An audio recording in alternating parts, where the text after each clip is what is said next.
Presentation of Fox Sports. We are Baltimore. We are San Diego.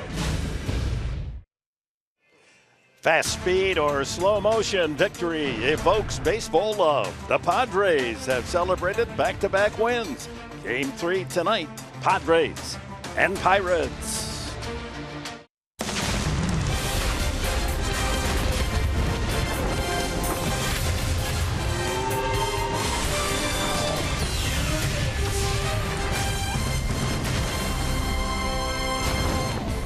That breaking ball is wicked tonight. Drilled to deep left center field. Watch how far it goes. Can he make the move? My post just went through the roof. Oh my, what a night last night. An 8-2 victory that featured many outstanding moments.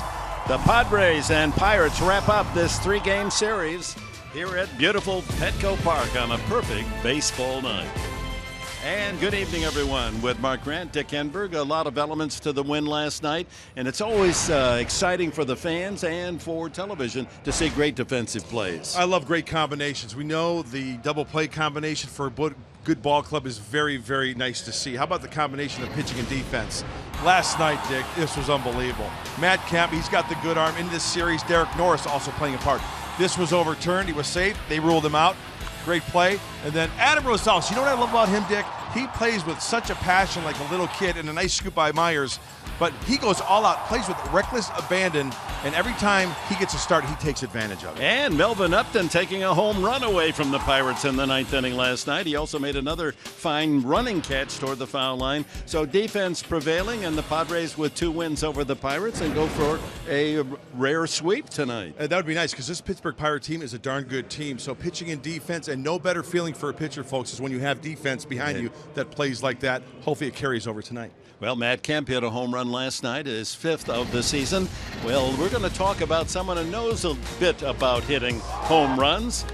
Coach Mark McGuire, he knows home runs. When we return, he'll be with Julie Alexandria.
Padres baseball brought to you by Pinnacle on the Park.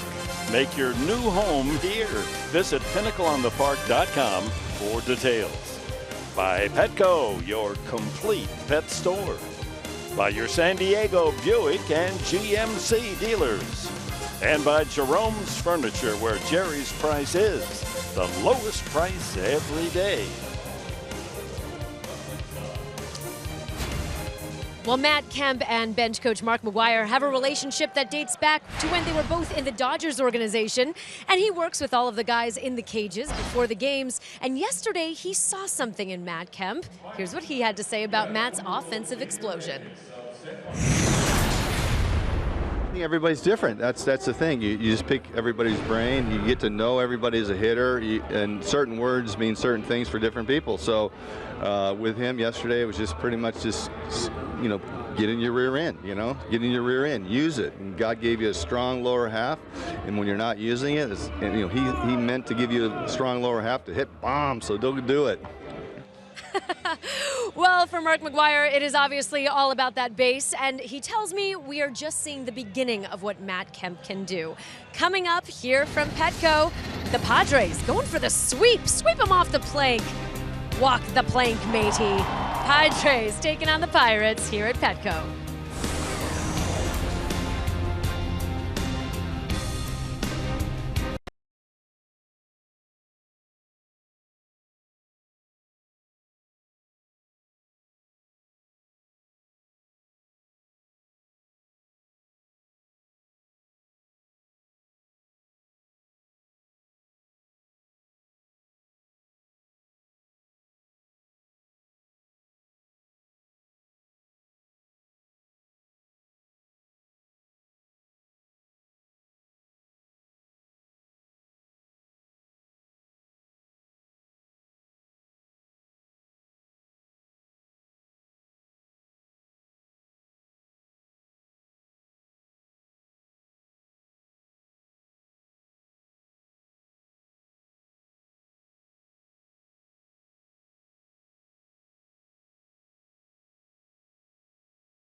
Even the All-Star Andrew McCutcheon can't get this one.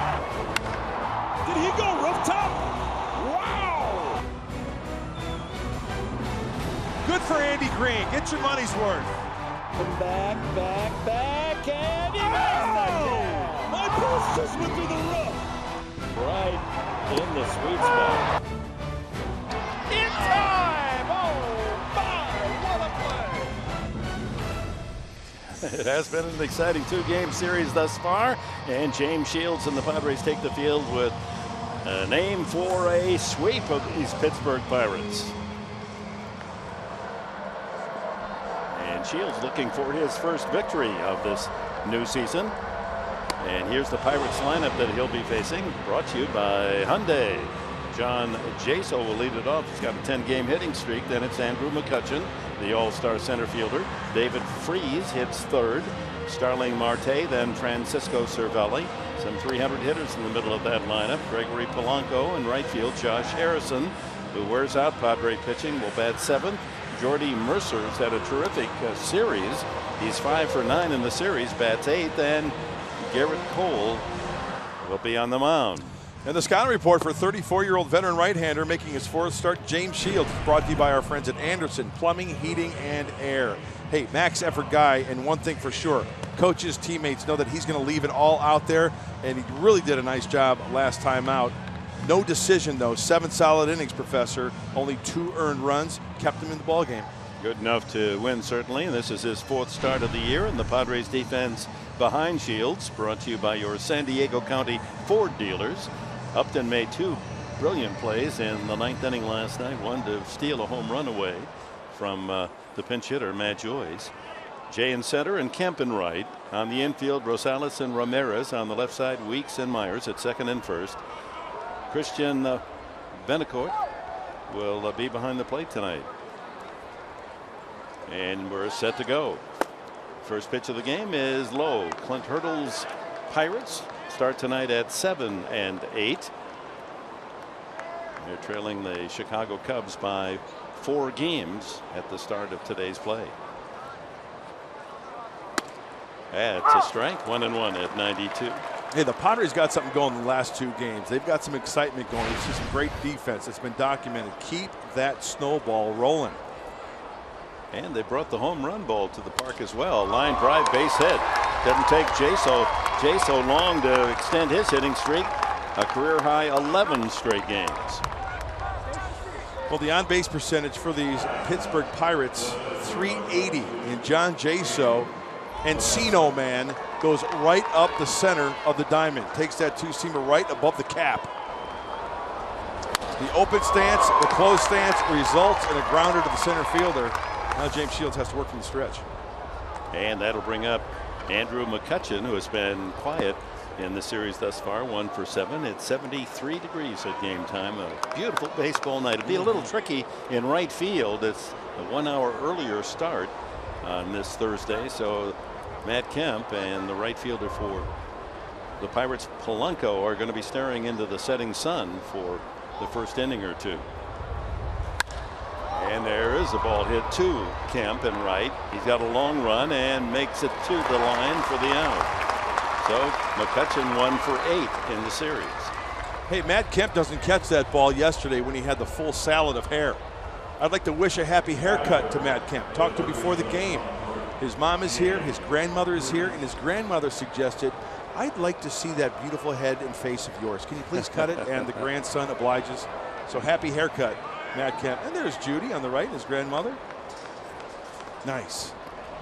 And the power of women in our lives, huh? As well it should be.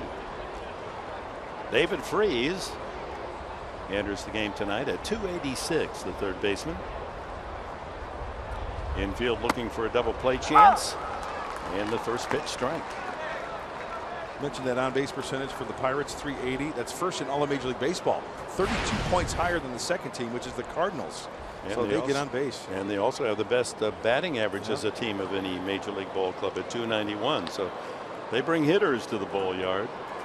Ground ball to third, could be 2. Rosales to second, Weeks to first, double play. Around the horn, 5-4-3, and pitcher's best friend makes an early appearance at Petco tonight.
They've gone around the circuit and gone to every ballpark, 32 of them in 32 years. That is a lifetime.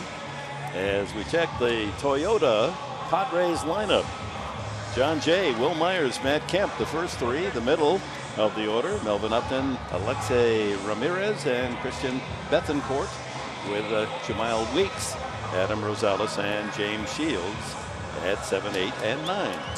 And the scouting report for young right-hander Garrett Cole. This guy's a good one. James Shields is a good one. We've got a pitcher's duel on tap for you. His scouting report is brought to you by UC San Diego Health. Fastball, slider, curveball, changeup. He can get it up to the upper 90s. He's been touching 100 at times. He's just a good old-fashioned, here it is, see how far you can hit it type guy. 94 on his first fastball that sails high. Quinn Walcott calling the balls and strikes. Crew chief Brian Gorman at first, Mark Carlson at second, Ryan Blakely at third. And 2-0 to John Jay. He's had a good series, 5 for 8 with a couple of walks.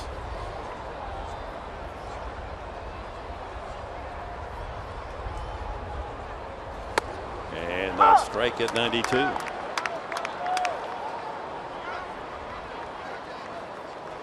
Former All-America at UCLA, Garrett Cole, Orange High School in Orange County. 2-2, Jay. He's got a nice, easy delivery, and I love the physique of Garrett Cole. Big kid, 6'4", 230. I mean, look at the ham hocks. Look at the upper body. Look at the shoulders. The high three-quarter delivery.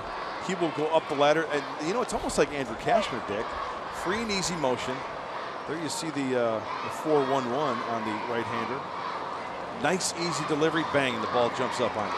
Well, he was the first player picked overall. A ground ball up the middle, but there is the shortstop Mercer to take care of John Jay. One away.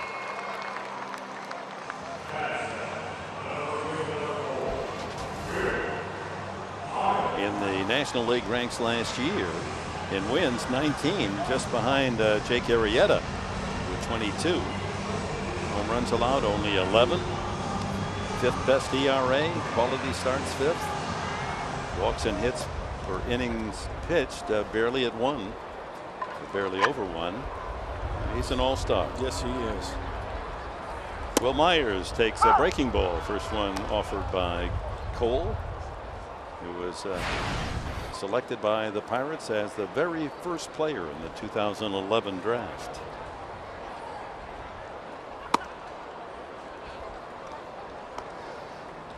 Ball and a strike to Myers. Last 12 games, Will hitting at .294 with 3 home runs. Matt Kemp to follow.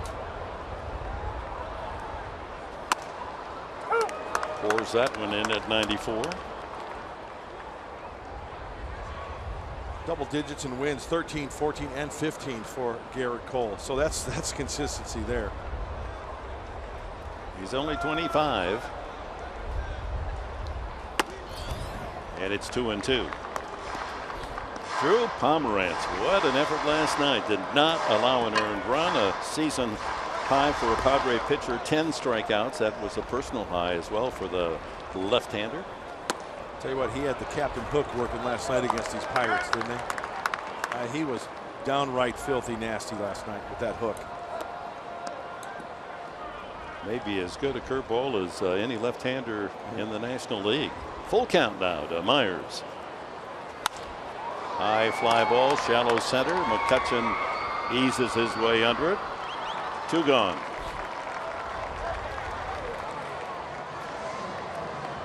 The outfield for the Pirates. McCutchen in center with Marte in left and Polanco in right. On the infield, Freese, Mercer, Harrison, and Jaso around the horn, with Cervelli behind the plate for Garrett Cole. You know, the one thing that sticks out to me, Dick, about this Pirate team is that outfield. You know, you talk about McCutchen, the Gold Glover, you talk about All-Stars, but all 3 of them, they have the potential to where they'd be a starting outfield for the National League. They're that good. That's a good point. As a group, collectively, it appears they have the potential also to be a 300 hitting outfield.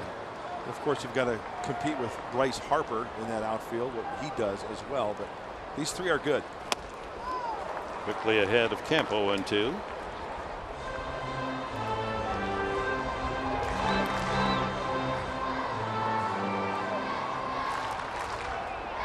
Shift on. And last night, Kemp hit a bomb. Left center field, 441 feet. One of the longest ever hit here. And certainly the longest this year. Pulled foul. That was a nice quote by bench coach Mark McGuire on Matt Kemp. A nice job by Julie Alexandria. Hey, using the rump, using the backside, right? Baby got back. God gave you that strong That's backside. 2-2. And pitchers use that backside as well, don't they, for the Absolutely. power pack? You know what? I've always been a firm believer, Dick, as a cuteness sighting here, future big leaguers. The core and the upper part of your legs, very, very important for hitting and pitching alike. High fly ball to center. McCutcheon. Oh, will that come down? Oh, that was a major league fly ball. 1-2-3. The Padres go in the first.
Second.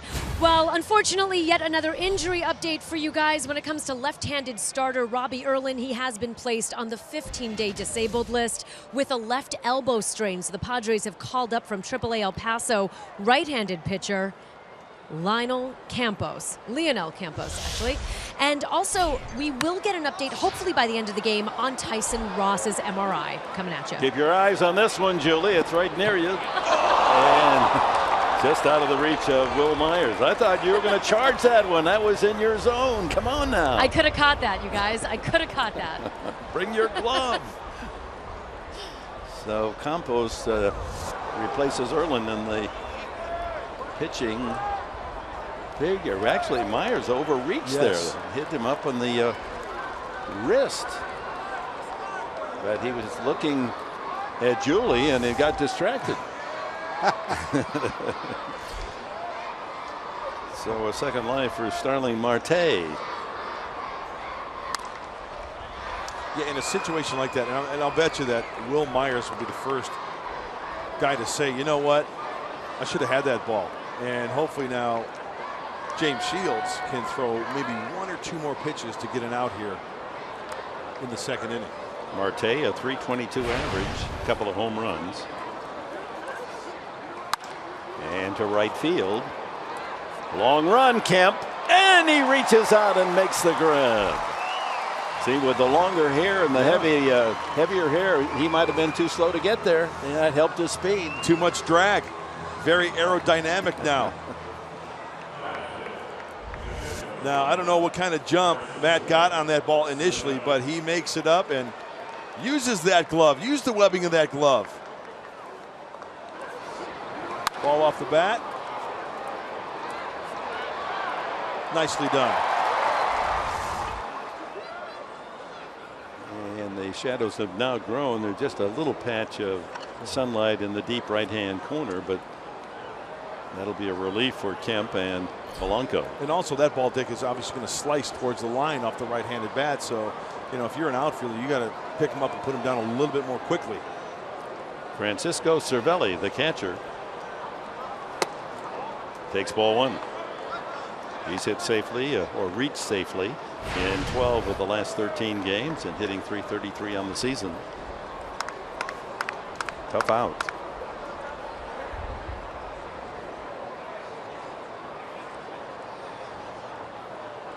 They bunch him toward the lines. They give him all of the center of the diamond. 1-1.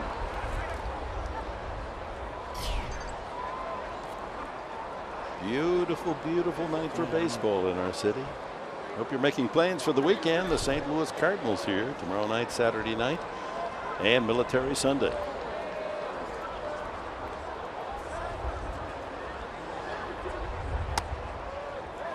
A little low, 2 balls and a strike to Cervelli with Gregory Polanco to follow. There's a skipper's view from the dugout and from the park at the park. Hey, how you doing? Social sparklers, a little pale ale working out there. Yeah. Toast yourself for the Friars. And the Aztecs for that matter.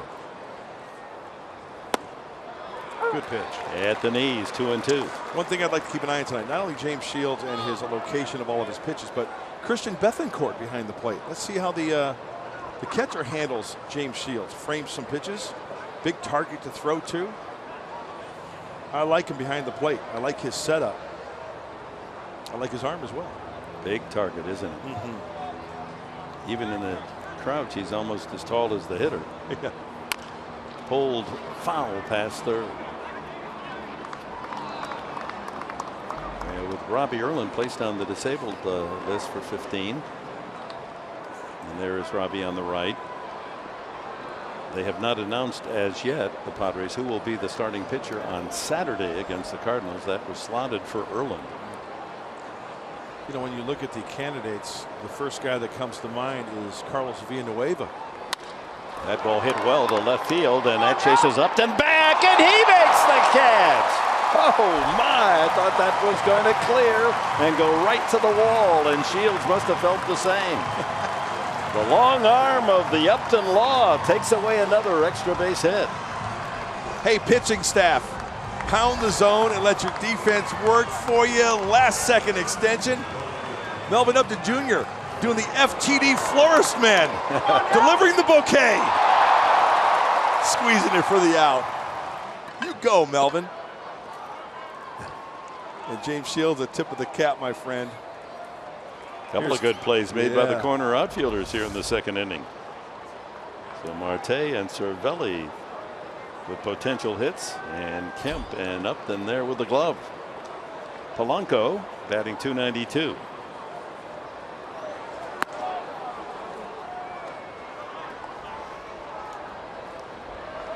Polanco's had excellent results against Padre pitching in his career, hitting .340.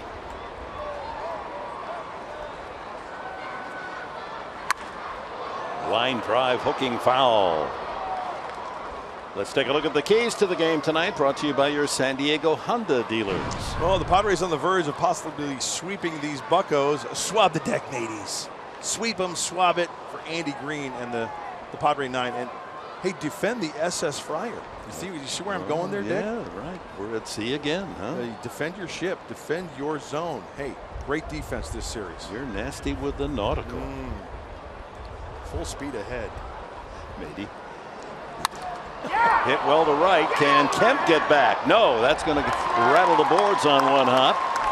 Throw comes in, but into second base standing is Polanco with a ringing double. Boy, all 3 balls have been hit right on the nose here in the second, but fortunately the defensive work in left and right field keeping the Pirates for the moment off the scoreboard. Well, Gregory Polanco, he's got a good, quick bat. He's got some pop, and that is a breaking ball, a curveball that goes right into the swing path. Okay, now as an outfielder, You get to the point of no return. You cannot get that on the fly. Matt Kemp pulls up, plays the carom, keeps it to a double. And the good thing here is that now the Pirates have to get a 2-out hit.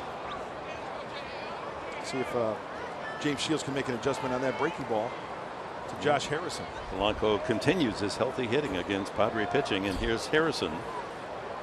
Checks in at 288. Ball one.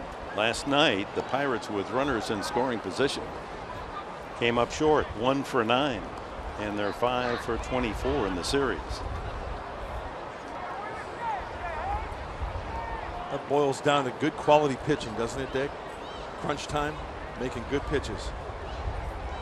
See if Shields can work out of this jam. There's a heater. 1-1. It's a long trip for the Pirates and a long series of games. They play 16 in a row without a break. This is just the start of their road trip. They go to Arizona on the weekend. Fouled at the plate. And how about those Diamondbacks? They sweep the Giants in San Francisco. Won again today. A 4-game sweep. That's happened to the Giants only twice since AT&T Park was built. That's tough to do. And Arizona's won 5 in a row. The Giants have lost 5 in a row. In fact, if the Padres win tonight, they move above San Francisco in the NL West standings. 1-2 with Josh Harrison. Shields doing a good job going up in the zone to Harrison. He went down and away to the changeup, pitch number 3. Let's see what he does here. He said go out of the zone. He does. No bite from Harrison. So with the results today, the Dodgers won in extra innings at Atlanta. Colorado not scheduled. So Arizona now 9-8. And if the Padres win 7-9, will jump them ahead of San Francisco 7-10.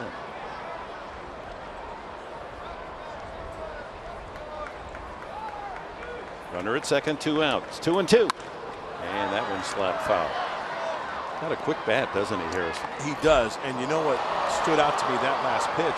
92 up, away, and still couldn't catch up to it. That tells me that Harrison might have that off-speed pitch in the back of his mind with the count 2-2. Maybe James Shields got him thinking a little bit too much and fool him, put him away, or put a bad swing on a pitch right here. Change up. And the count runs out. 3-2, and tonight's game is presented by Sony, the leader of 4K Ultra HD. Ramirez, the shortstop, you can just see him to the left of the screen. He's playing way into the hole. He's playing 5.5 over there.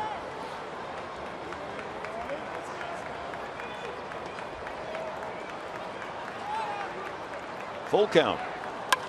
Line drive. That's going to fall in front of Upton. And here comes Polanco. Here comes the throw to the plate. It's offline and on to second base goes Harrison, and the Pirates take the early lead. Harrison with his 10th RBI. That leads the Bucks. 2-out double Polanco and a single for Harrison to get the run home. You know, we talk about hitters protecting with 2 strikes. You got to be on the fastball, and you have to make some contact on an off-speed pitch. Harrison way out in front of that changeup. Now the race is on. Melvin Upton Jr. charges this one. It's just offline, and good job by Bethencourt just holding on because not even close at second. So try to stop the bleeding here with 1 run across here in this inning. And Mark Grant, how important the catch by Kemp on Marte's ball and Cervelli's drive that Upton was able to drag down. This could have been a big inning for the Pirates. They have 1 on the board. Then on the throw to the plate, Harrison took second base. And Jordy Mercer, he has been the hottest of the Pirate hitters in this series, 5 for 9. And he's one of the better Pirates with runners in scoring position this year. He's 6 for 14. And here's another opportunity. Pitcher due next.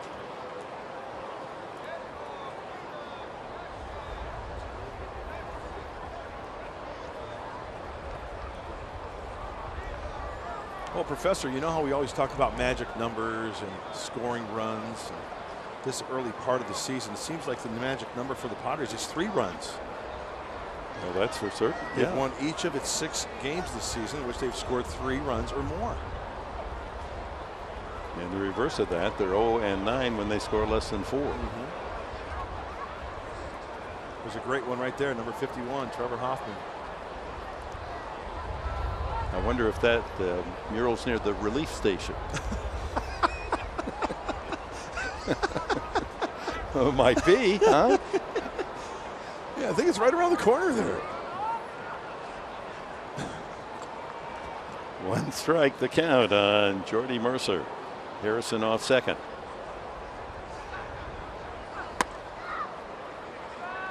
Just outside. So the Pirates go off to Arizona for 3, and the St. Louis Cardinals come into town for 3 starting tomorrow night. Remember, Friday night, new time, 7:40 for the first pitch. 1 ball, 1 strike. Well, the delivery of James Shields, he gets in a power position. He's a max effort guy. He really gets extended, and we always talk about how his head comes off the target, but you know, he's geared in on that target, and then he lets go of the ball, and then his head kind of, it's almost like, you know, everybody says you watch the ball into your glove. You really don't. You lose track, you know, you track that baseball and you take your eyes off that ball as it goes into your glove because you're looking to do whatever you want to do when you get the ball. Same type thing for a pitcher. Swing and a miss, strike 3. So the Pirates settle for 1. We go to the bottom of the second. 1-0 Pittsburgh.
Incredible night last night for Melvin Upton Jr.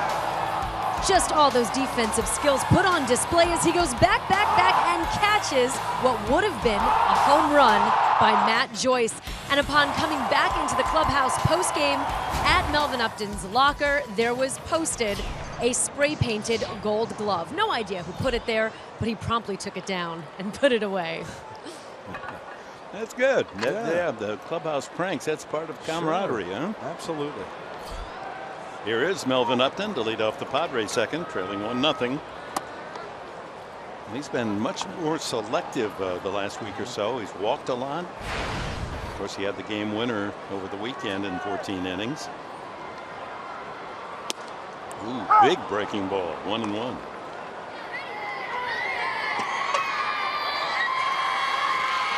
All right, youngsters that wear that uniform proudly. Out of play. And a new bat will be required. You hear that one snap. Well, we saw the play that Julie was just talking about last night. On the left, his brother last year, Justin, in Pittsburgh, going up, snatching one back. Hey, like brother, like brother. I said to Melvin in the clubhouse, I got to give your younger brother the the edge on those 2 catches. He said, yeah, you're right. And caught looking is Upton. Doesn't agree. First strikeout for Garrett Cole. 97 on the fastball strike. Yeah, he'll start to gear it up. He's been mid-90s, 96, but I think this one, with the impressive thing in that is, as we take a look at the Honda Fox tracks, that ball had a little bit of movement at the end too at 97. That's not fair. Cervelli did frame it, but it was a strike. Yes. According to our Fox tracks, brought to you by Honda.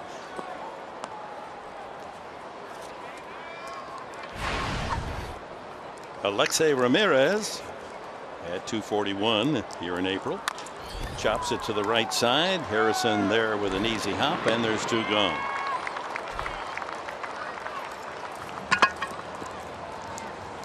Well, last year, this big right-hander had the 5th fastest average fastball.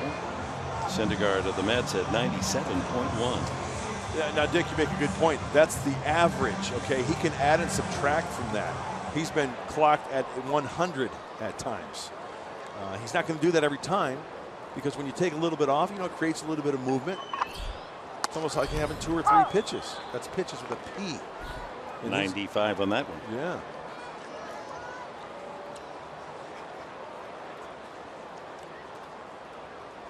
Whoa, watch out now. Screaming line drive into the lower tier. Christian Bethancourt late on that swing. Just 12 at bats for the young catcher. He's 3 for 12.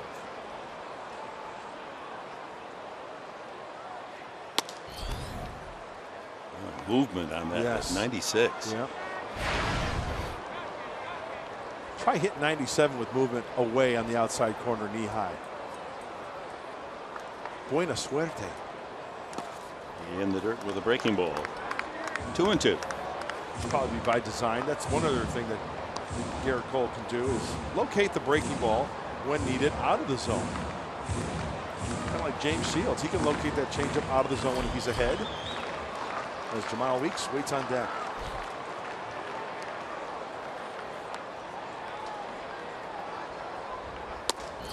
Ooh, not by much, but it was a little outside, and the count full to Bethancourt. Did you see Cervelli tried to bring that back? Had him 0-2. High fly ball, shallow left center. A trio of Pirates. The shortstop Mercer gives ground, and it's McCutchen, that quarterback in the outfield, making the play. 3 putouts already for McCutchen in 2 innings.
Padres baseball brought to you by Sequan Casino. Sign up for the new Padres Club card today.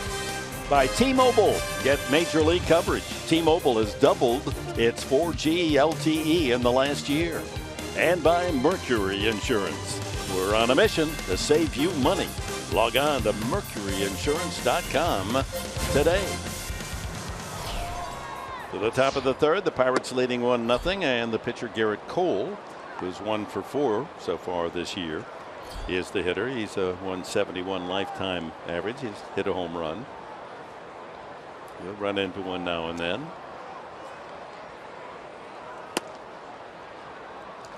Shields falls behind, a couple of pitches outside.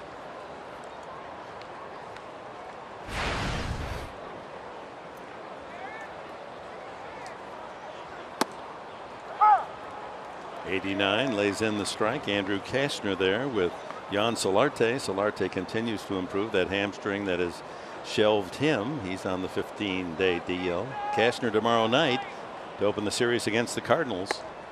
Adam Wainwright will be on the mound for St. Louis. Their talented veteran right-hander. And it's Beer Fest Friday night now. Nice. 5 o'clock out on the park in the park. No bad hops tomorrow night. Swing and a miss. Couple of strikeouts here back to back as Mercer struck out to end the second. Time now for the tools of the trade, brought to you by Ram Trucks. And how fun was this? Last night in the 6th inning, Adam Rosales, look where he's playing at third. Ball hit sharply. He's got to 2 steps, dive towards the line. Okay, it's not over yet. He's got to gather himself, fire a seed, and a nice pick. Tip of the cap to Will Myers. And look at how passionate he is. He's like a little kid. He's getting a 25-cent treat after the game. He's going to have a Snickers bar and a Coke. And a call from Brooks Robinson. Yeah. Leadoff hitter John Jaso ripped a single to center field to continue his hot hitting. 11 straight games, his personal best. And in this period of time, 11 hitting well over 430.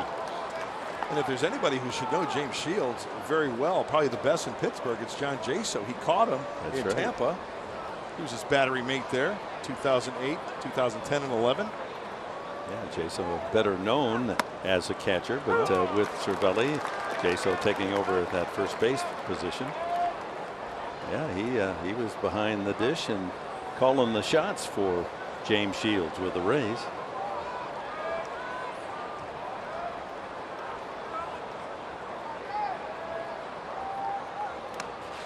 In the dirt.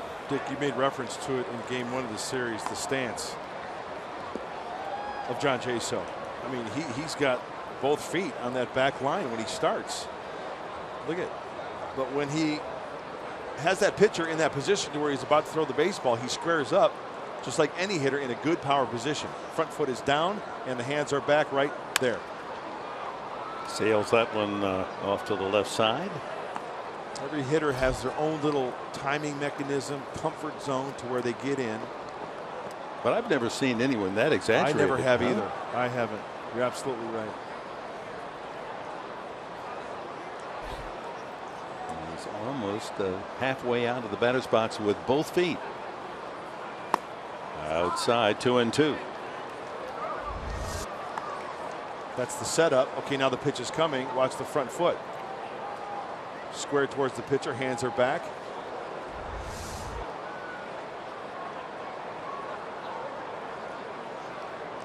Sporting the dreadlocks.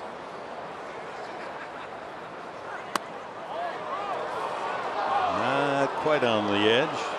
Shields wanted the call. Full count.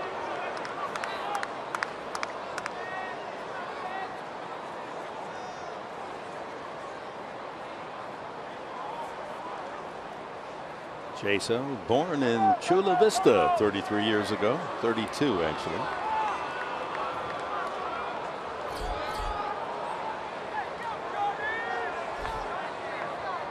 Was offered a scholarship with the Toreros up on the hill, University of San Diego.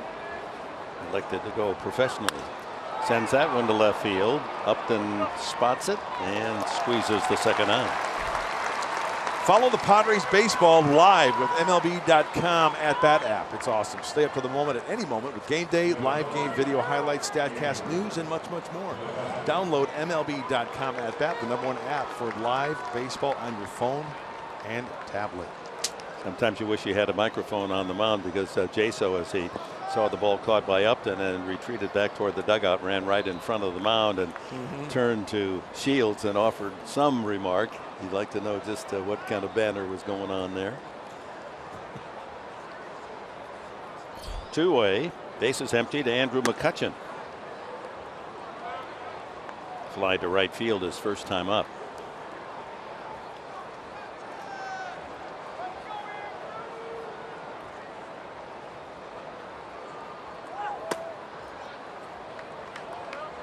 Padres have done a good job in the series pitching to McCutchen. Only one hit, 8 at bats. They can continue that, let him heat up when they go to Arizona. He's a Derek Norris fan. Or is that Derek Norris? It could be.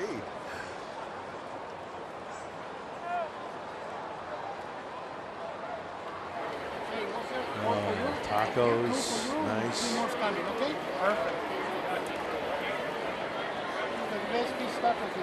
There's something for everyone here. Any taste, you can find the food that you will favor here at Petco Park. Thank you, sir. And always so courteous to the customer, too, right?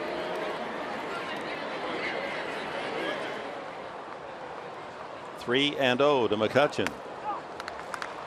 And a 4-pitch walk. Almost a pitch around. Mess around with McCutchen and take your chances with David Freese. I think you could see the frustration from James Shields after that last pitch, because he might have been thinking, you know, this dude's hitting only 188 in the last 12 games. I don't want to walk him. But then again, David Freese, we can pitch him to get out of this inning. 0 for 3 last night with a couple walks. David Freese was. And he knocked into a double play his only time up tonight. McCutchen can steal you a base. He picks his spots.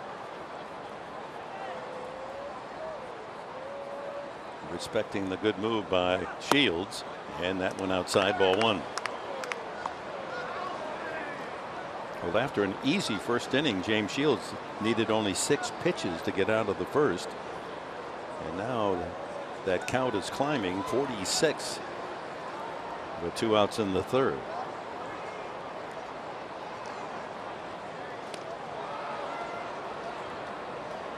Always a nice nugget to remember. James Shields, since 2006, 35 pickoffs. 2006 through last year. And it's getting tougher and tougher because runners aren't taking big leads. They know he's got a good move.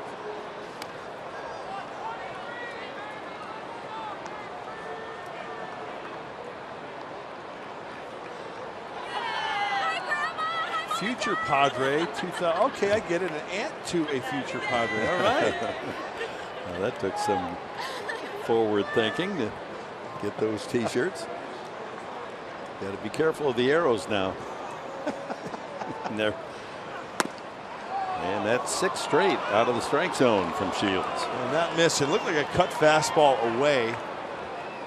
And once again, you know, we show you that Fox tracks, and it's accurate. It's very accurate. It's been calibrated, and it's spot on.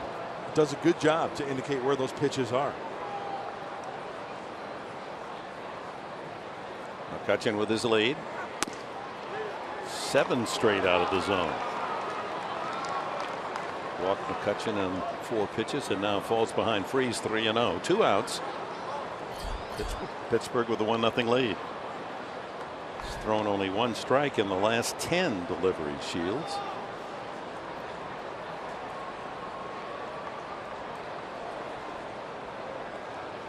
Might be swinging here.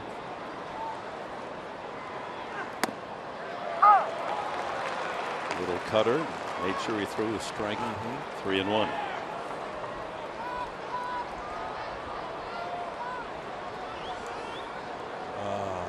Juice box, baseball. Life is good. Hey, cotton candy's coming too. You know that. He's not letting up on that thing.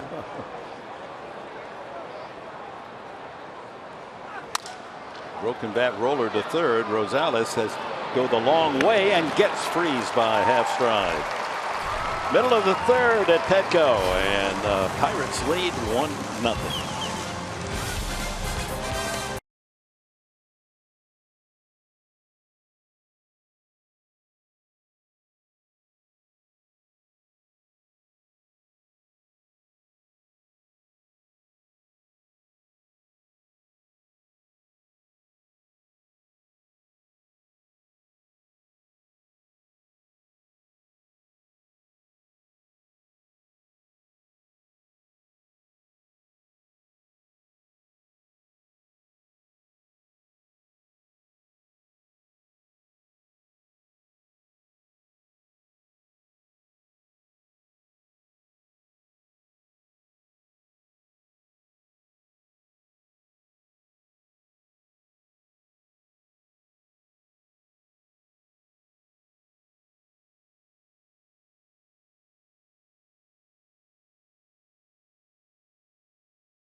Back a game break in San Francisco today. Yasmani Tomas of the Arizona Diamondbacks takes Johnny Cueto deep, and Arizona winds up with a 4-game sweep of the Giants. 6-2 the final today.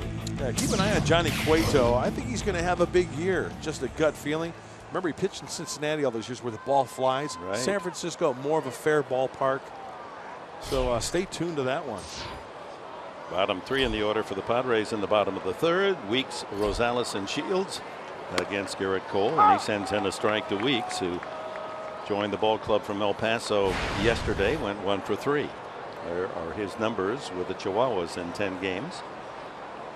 Had a terrific spring, and Padres have kept their eye on him. Yeah, we understand as we keep our eye on a score in Cincinnati that Jake Arrieta, the Cy Young Award winner last year, is going into the 9th inning with a no-hitter.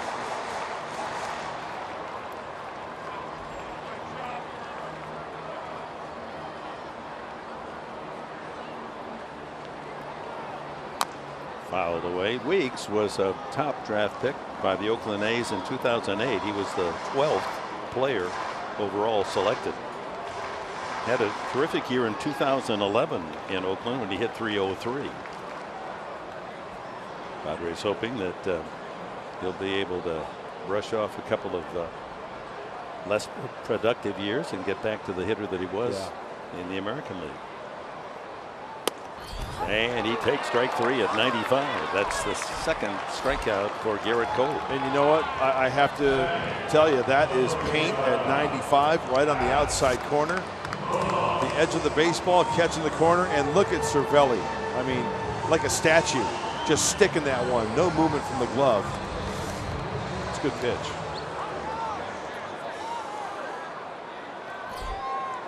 Adam Rosales. He's hit nearly 300 lifetime against Pittsburgh pitching. Bounces that one up the middle and through for a base hit. Padres have their first base runner. First ball Hunting. And with one out, that'll bring up the pitcher Shields. Well, like his defense playing, Adam Rosales plays everything with a lot of passion, and the swing.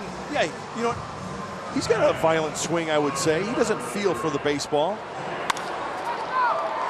And like a home run, a single up middle, he is sprinting out of that box, being aggressive around first base. Maybe sees a little bit of daylight, maybe a little juggle, takes second base. So that'll bring up Shields in position to move his runner along and hope that John Jay can come through, tie this one up.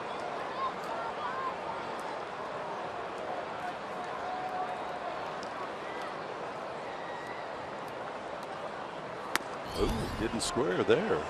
Maybe he missed a sign, and now steps out of the batter's box as Glenn Hoffman goes through a series of semaphore down there at third.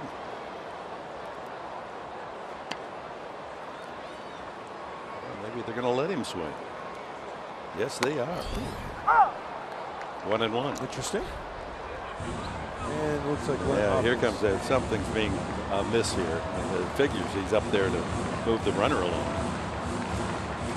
Okay, that sparks a story. I was with the San Francisco Giants. We were in Atlanta, Georgia. I started a ball game. Don Zimmer was our third base coach. Runner on first, same situation. He goes through the signs. And I give him one of these. I go, and he yells at me, "Yeah, you're bunting," from the third base coach's box. Oh, Popeye. I could just hear that. Love that man. Now he squares and takes way outside. It was obvious to everyone on the field that the Shields had missed the sign, so they were really charging hard from third. Freeze. The bunt would be placed toward first if successful to Jaso, who has to hold on the runner.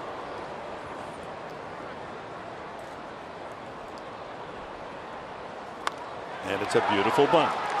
Cole has one play to the second baseman Harrison. Sacrifice successful, and Rosales with 2 outs in position to tie it up. Very nice. Executed perfectly. A couple of things going on there. The first thing rather I should say is Shields, the technique.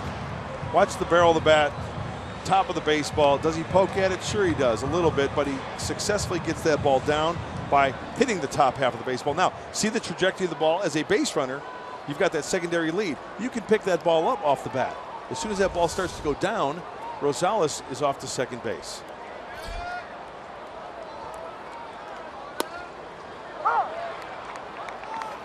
John Jay grounded to short his first time. Jay was 7 runs batted in.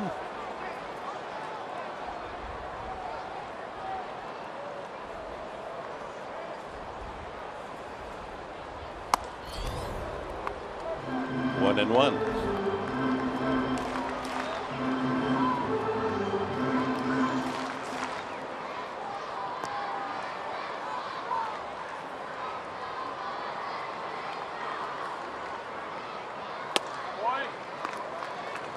This is inside, 2 and 1.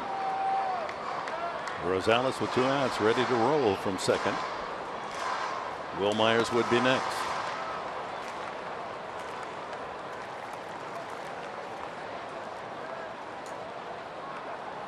Ground ball right side, and it's snuffed by Harrison. He won't get the out at first, but he saves a run. Throw back to third. Rosales has to hold at third. Oh, Harrison diving and smothering that bid for a base hit, John Jay. And Rosales has to hold at third. This situation with the crack of the bat and 2 outs, that's exactly what every infielder has in his mind. Just keep it in front of you. If you don't get the runner, prevent that runner from scoring. And this could have been nasty, but David Freese way off the bag to get that short hop rather than playing the in-betweener that could have got by him. So that's saving a run for Josh Harrison and the Pirates. So Jay in the series is 6 for 10.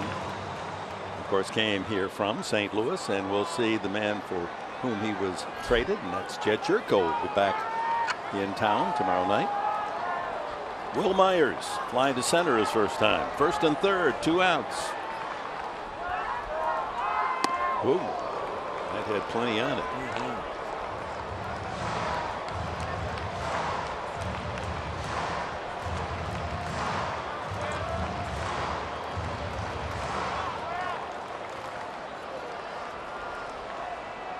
Singles by Rosales and Jay. Padres at the corners. Couldn't catch up to that 95-mile-an-hour heater. That's tough to do, Dick, especially when that riding fastball is up above that belt buckle. Get a good part of that bat on a riding fastball up in the zone. Good luck. As a reminder on your screen, San Diego State University Sunday and Military Sunday. We'll also have sailors from the USS Theodore Roosevelt with us on Military Day. Broken bat, roller to the mound. Cole races it over, and they're going to say no, that was a foul ball.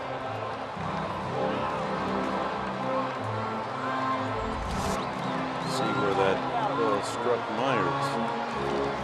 On the right knee. Wow, that's hard to do. Oh, that's a great shot. Put a little Manny Mota stick-em on there. You know, Will Myers, we've documented this ever since he came to the Padres, but no batting gloves, but he will tape his knuckles and his thumb. Kind of, you know, you get a hot spot. Once you swing the bat with no gloves, you'll get some blisters, some calluses, and hot spots. Almost like breaking in a new pair of shoes. You get that blister back on the heel, right? You put some tape back there, and a lot of tape on that bottom hand for Will. Tying run Rosales 90 feet away. Jay leading from first.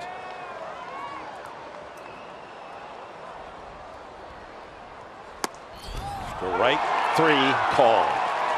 Well, the Padres lead the tying run at third. It's 1-0 Pirates.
Winner last year, Jake Arrieta of the Cubs, has done it. Here's the final out in Cincinnati, and Arrieta has a no-hit, no-run game for the Chicago Cubs, his second career no-hitter. He threw one last year at Dodger Stadium. So on the road, both of his no-nos.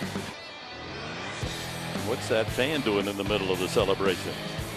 Well, he'll be in cuffs, spending the night in the downtown jail in Cincinnati, and he'll be watching the highlights of that game in his cell.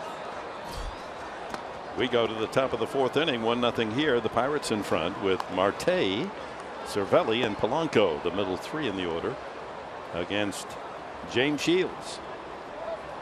Marte out on a good play made by Kemp in right field the first time.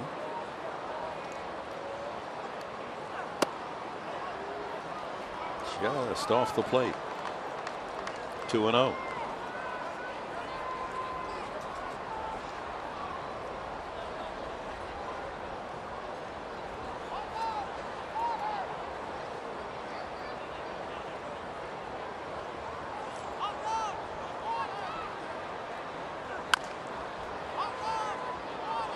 Well, Mark Sweeney is back in form and back on the club. You know, he took a couple, 3 days off. You know, when you're hitting like he does, you get a chance to, you know, have a breather, be with the family. Great to have you back there, Dimples. Well, thank you for having me. But obviously, feeling more comfortable in the outfield. I'm sitting here out in right center in the perch. Pretty nice view out here. In the perch or the porch?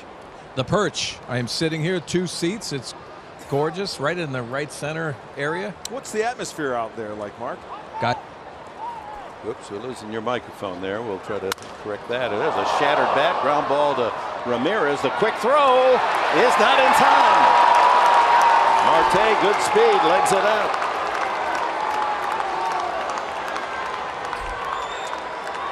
But because of the broken bat, that ball really doesn't jump off the bat of Marte, but good range by Alexei Ramirez, and he's got speed down that line.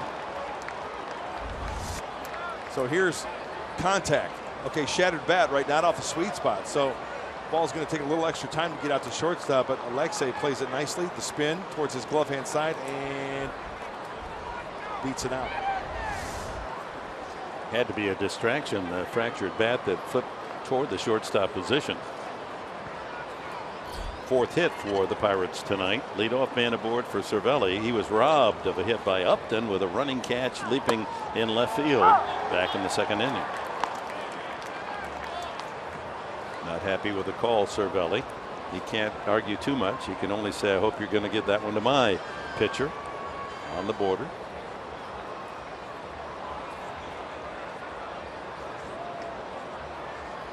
Keep an eye on Marte. He leads the team with 5 stolen bases.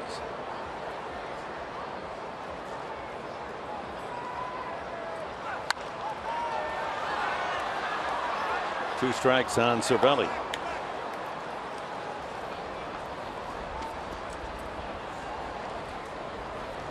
So we've worked on the microphone of Mark Sweeney.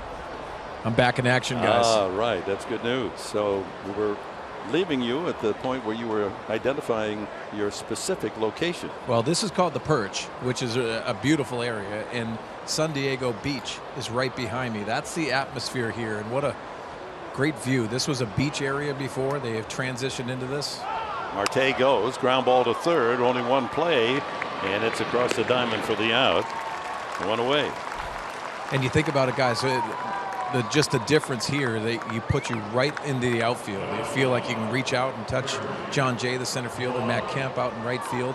But one of the beautiful places out here, you can see the atmosphere around.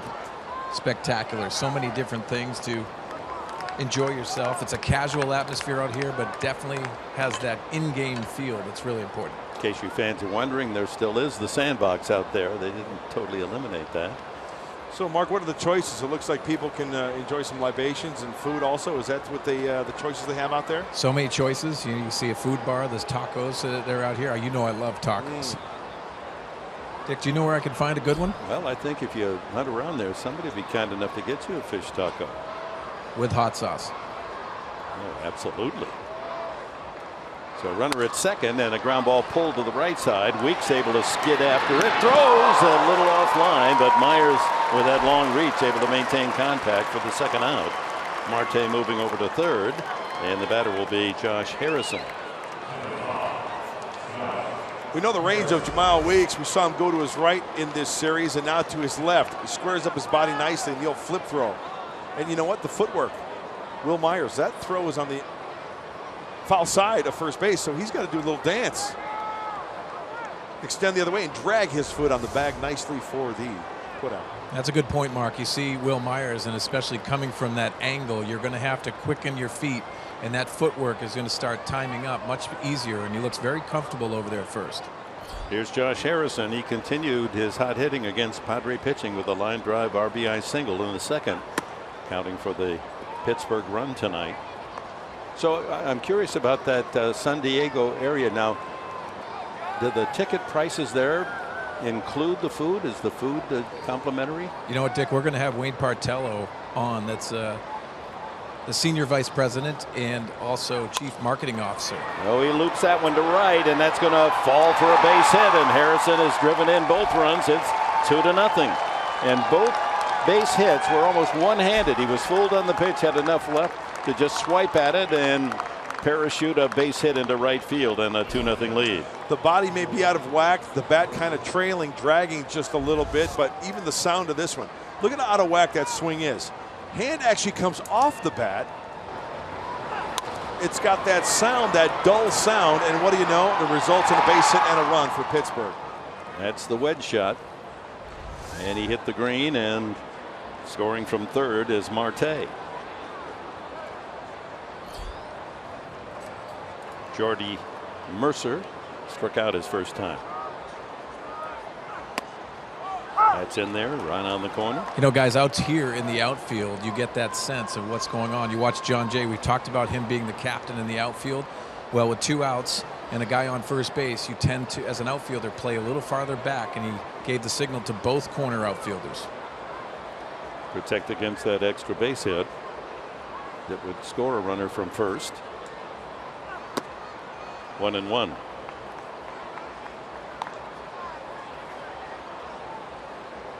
Well, the Padres came up with a peck basket full of scratch hits last night, especially early.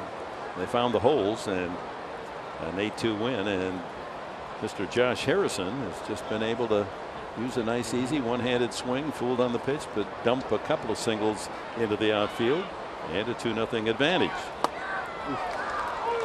Good breaking ball. Good curveball from James Shields, breaking that one out.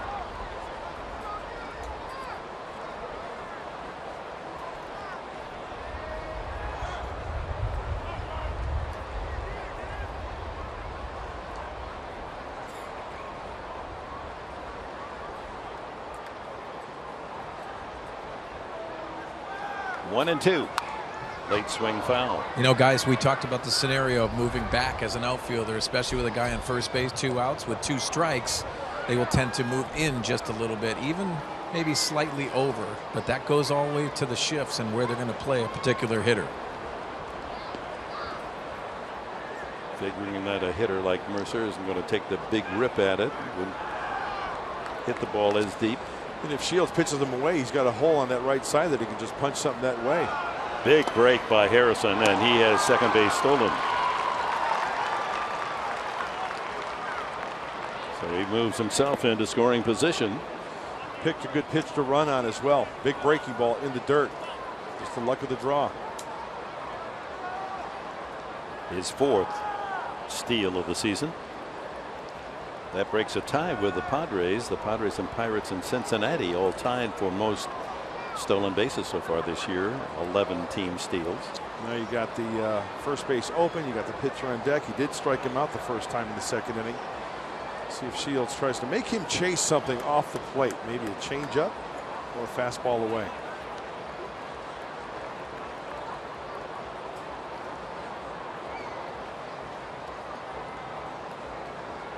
Everything away so far in this sequence.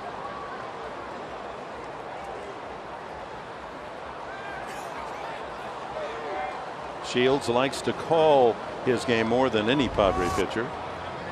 He and Bethancourt trying to get on the same page. Big jump Harrison. Bethancourt in the transfer. I'm not sure he could have made a throw that strong to get Harrison anyway.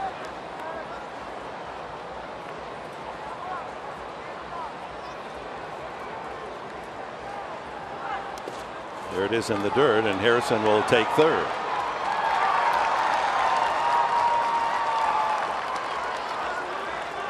Another breaking ball. So full count to Mercer. That's a tough chance for Bethancourt. Yeah. I mean, he set up correctly. He did everything he was supposed to do. Sometimes the ball bounces the way you don't like it. You've got no control over that. You can set up properly, but where that ball bounces, good luck. Harrison with a good lead down the line. Rosales playing deep at third. And ball 4. That's the second walk given up by Shields, and brings to the plate the pitcher Garrett Cole. He struck out swinging the first time. Still some daylight left on this perfect Thursday afternoon and evening. Light's starting to take full effect. Again, earlier start to accommodate the Pirates. Getaway day. They'll head over to the desert. 4-3 against Arizona beginning tomorrow. See Bethancourt out in front of home plate giving some signs if in fact the Pirates elect to run Jordy Mercer. Giving a series of signs. Could be a decoy. Fly ball slicing into right field and into foul territory, just into the stands. Myers over there to take a look. You know, guys, watching that swing, you're wondering if the outfield is going to shift. You saw Garrett Cole going the other way and fouling off that right field line. You might want to cheat just a little bit in, but that's the decision of John Jay, the center fielder, and what Matt Kemp feels about playing right field against this situation.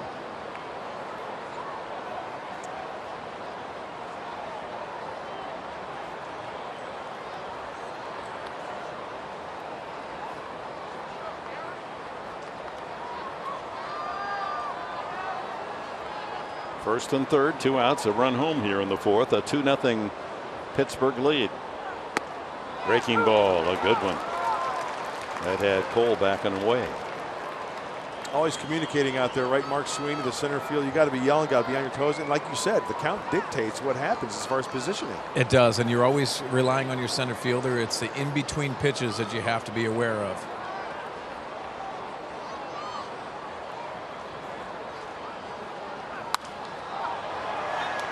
Mark, to your point, if you're on the corner outfield and you trust your center fielder and he knows what the scouting reports are, he understands situations, you just peek over and you see what you're feeling. And even if you're a corner outfielder, especially Matt Kemp, Melvin Upton Jr., they have enough experience where if they're going to take some chances, they'll tell John Jay in center field so he can shift with them.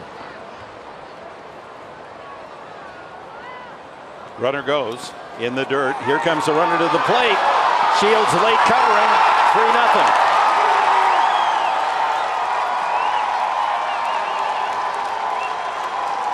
Harrison had a big lead with Rosales, as we mentioned, playing deep at third. He saw that ball get away just briefly from Bethancourt, and he streaked home. Shields was late getting there.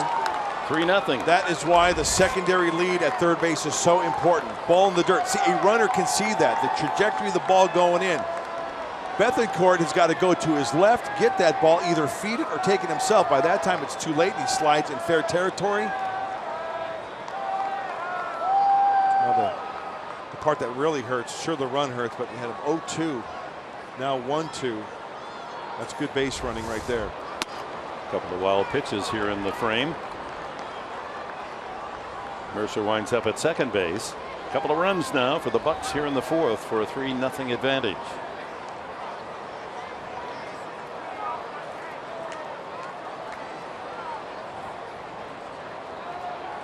Run stings. Yeah. In the dirt again. Full count to the pitcher Cole.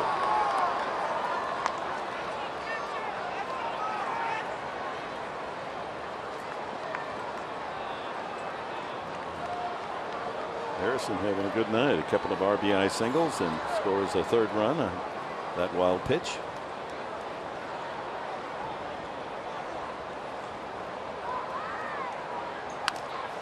Pretty good cut by Cole. Yeah, you know, he's got to be careful because two of those pitches this at bat have been down out of the zone, but the majority of the pitches right at the belt buckle from corner to corner of the plate.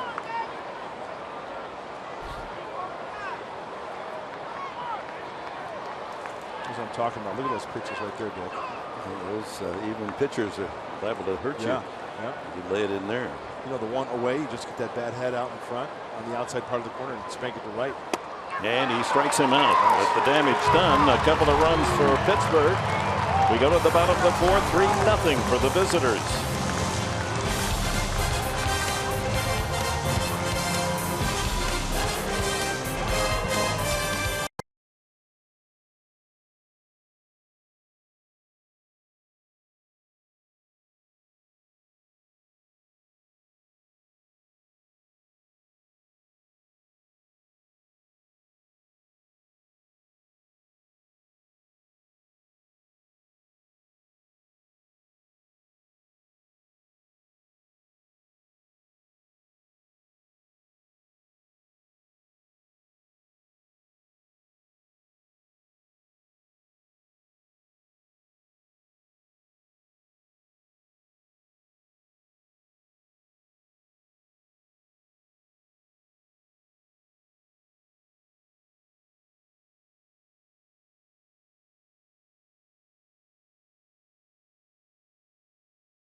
Ugly moment this year. Chase Field. That's Fowler in center. Kyle Schwarber of the Cubs in left field. And oh, that low clipping action by Fowler, and Schwarber ripped up that knee, both exterior and interior ligaments, and is out for the season. That's a tough loss for the Cubs. You know, it's one of those where they were going to intersect at the ball. I don't know if there's time to call off your teammate. How about that, Mark? Well, Dick, you think about it too. It's unfortunate, but Kyle Schwarber, not known for being the outfielder, still work in progress because he was a former catcher, trying to find a position for him because of his offense. But the communication part of it and just extending yourself, not trusting the center fielder Dexter Fowler making that play. And unfortunately, he's out for an extended period of time. Well, Garrett Cole, luxury of a 3-run advantage as he goes to the bottom of the fourth inning, and will face Matt Kemp, Melvin Upton, and then Alexei Ramirez. Good eating night this Thursday. Young Clark Kent. He's going to save the world, find the nearest phone booth, and who knows what a phone booth is anymore. Isn't that something? Anyway, he's going to sit back and have some ice cream and root for the Padres. Kemp fly to center his first time. I'm in a light tower height, his fly ball.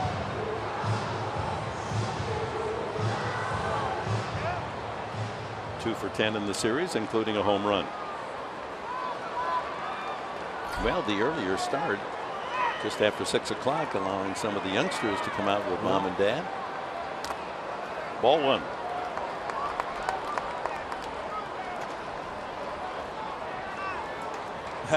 That's cool right there. The full getup. He's got the eye black working.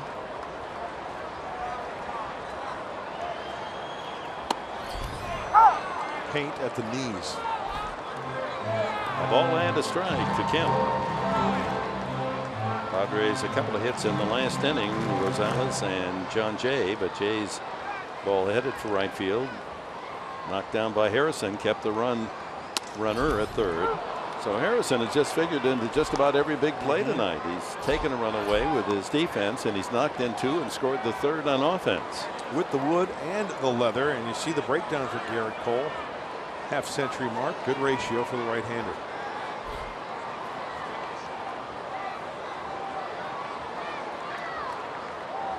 Cole looked a little annoyed there as Kemp backed out of the batter's box. He was ready to pitch Cole.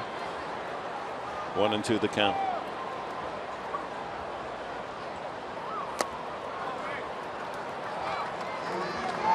See, that's by design. 1-2.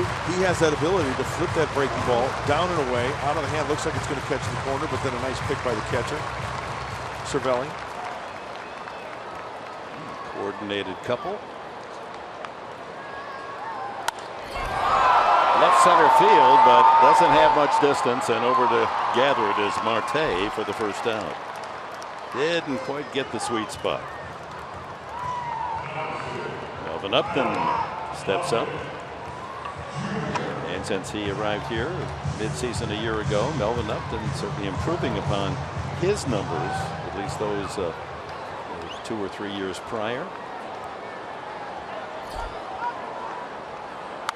And he fouls the first pitch away. Is what we're talking about. Batting average with Atlanta the 2 previous years, 198, 264 with the Padres. And slugging percentage, marked difference as well.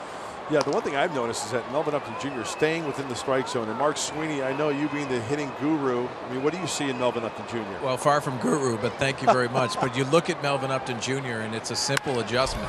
There's a base hit through the hole, 5.5 special.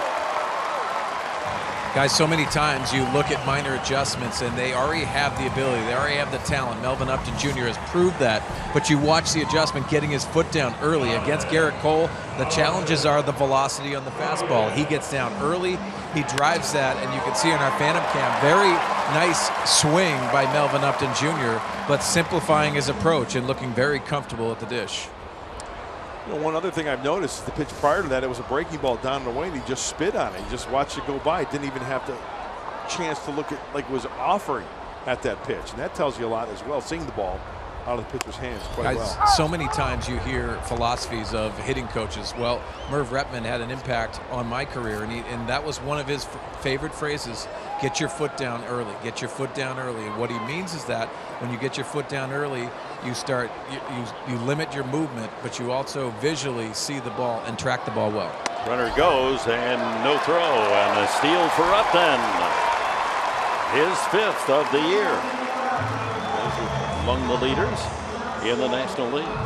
Hey, trying to chip away at the 3-0 deficit. He got a good jump, big leg kick. Nice pop-up slide. Boy, a lot of time from Garrett Cole as that leg kick came up and delivered towards the plate. Cervelli didn't seem to get a good grip on the ball and elected not to waste a throw. So with 1 out, man in scoring position, and it's 1-1 to Ramirez. Foul ball. The one thing that strikes the average fan who might be sitting around the diamond seats from dugout to dugout, and then they sit out where you are, Mark Sweeney, is you realize how far you have to hit a ball to hit a home run. Yeah, I realize now the reason when I played here before I had to hit it twice to get it out of here. It's a good distance away, but also very fair ballpark. I always loved hitting here. What was your favorite ballpark all around, Mark Sweeney? I actually liked Wrigley Field, and I was probably one of very few because they always said that that wind was blowing in. I just saw the ball very well there. Also Philadelphia. That's like Williamsport to me. Line drive right to the third baseman. Tough hitting luck for Ramirez. Freeze able to stab that liner. 2 away. Mark, I have a question just regarding this last play, and I know you've run the bases a lot in your career, but how tough is it? You freeze on the line drive. Coaches tell you all the time, but that natural instinct is to take that 1 or 2 steps. How important is that? Yeah, I think it's really important too, Mark, and your momentum's going forward. You want to, in scoring position, in your first movement's forward, but you also understand too, athletically, you got to be in a good spot to be able to react and go back. You know, especially after a ball is struck like that, you're thinking it's going to go through because it's hit hard. Natural reaction reaction. If I'm running the bases, I'm going to third trying to score. Yeah, when it's in front of you, it's actually easier because you can see visually, you can actually see where it's going, and that had some top spin to it just a little bit. So Melvin Upton Jr. making a nice reaction. Going the other way, it's a little harder to recognize that.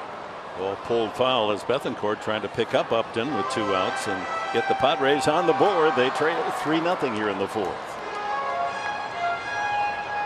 Bethancourt fly to center his first time up.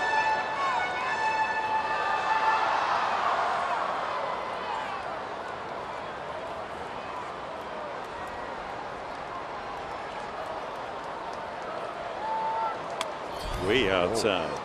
96 on that fastball. Yeah, and that's not easy for Cervelli because he was set up down and in. The first 2 pitches down and in, he wanted to go back down there. But you throw in 96, 97, and have to reach across to try to prevent that from going to the screen. Good luck. Jamile Weeks hoping he gets a chance here in the 4th.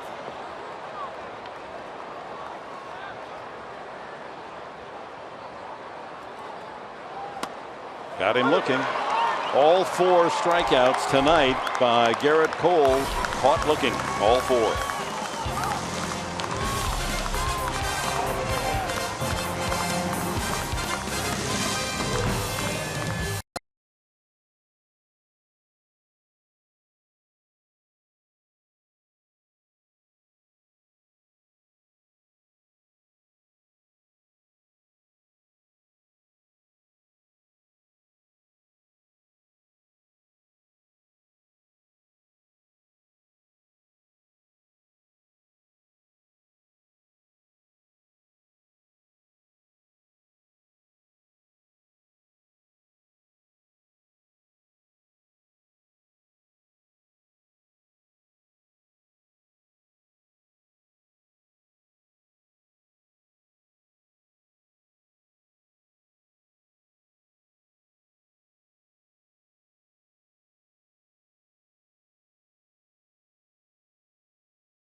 Joined by Wayne Partello, the Padres Senior Vice President, Chief Marketing Officer. And Wayne, tell us where we're at here, because this is pretty cool. Yeah, welcome to San Diego Beach. You having a good time out here? I love it out here. Yeah, so San Diego Beach is obviously it was an idea that our team president Mike D had, was to create a space that was uniquely San Diego.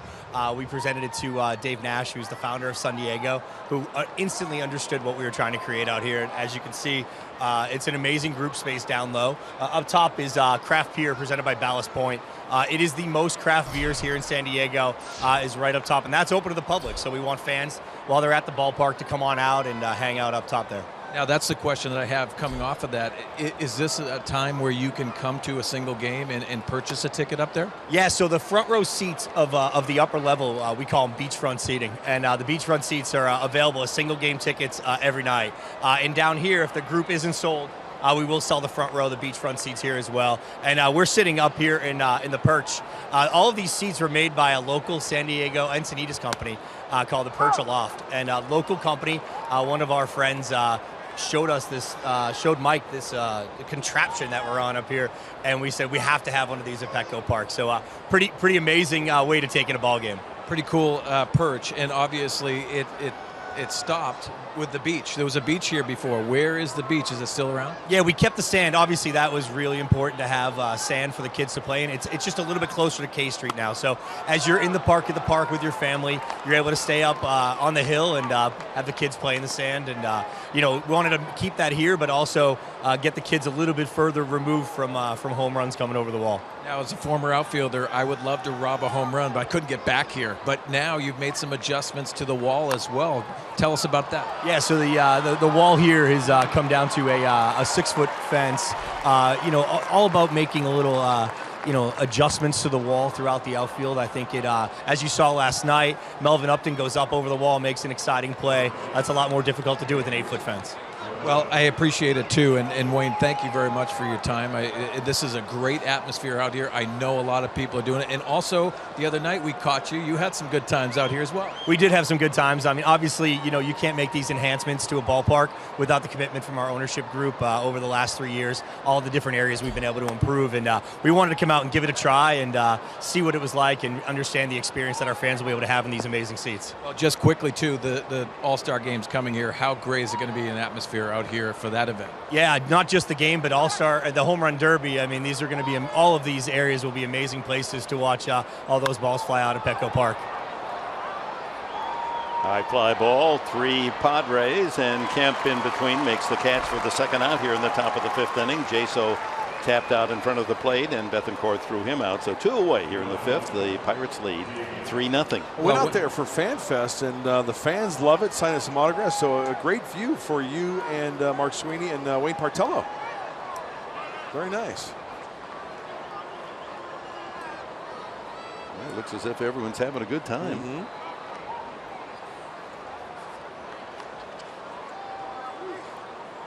David Free is the batter. He is grounded twice to the third baseman Rosales, once into a double play, and he bounced out to third again in the 3rd inning.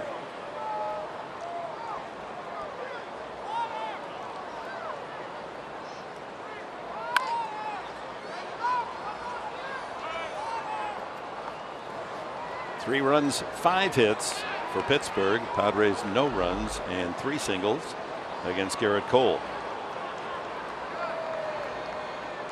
Again, Arizona beat San Francisco 6-2 today to sweep the 4-game series up north. Check swing, and he goes around. Strike 3 for the first time tonight. James Shields retires the side in order.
Book 3-0 Pirates, and it's time now for the fans, Diego fans of the game. And we're looking right back at the deck there at San Diego Beach. I'll tell you what, that looks like a lot of fun. Why don't we do a game out I there would someday? love to. Huh? Look at little cherub right there, front row. Guys, this is a perfect spot to do a game. You have to push for that too. It is. It's a great atmosphere out here. Now, Mark, that perch, is that like kind of a raised chair, like a bigger Adirondack type?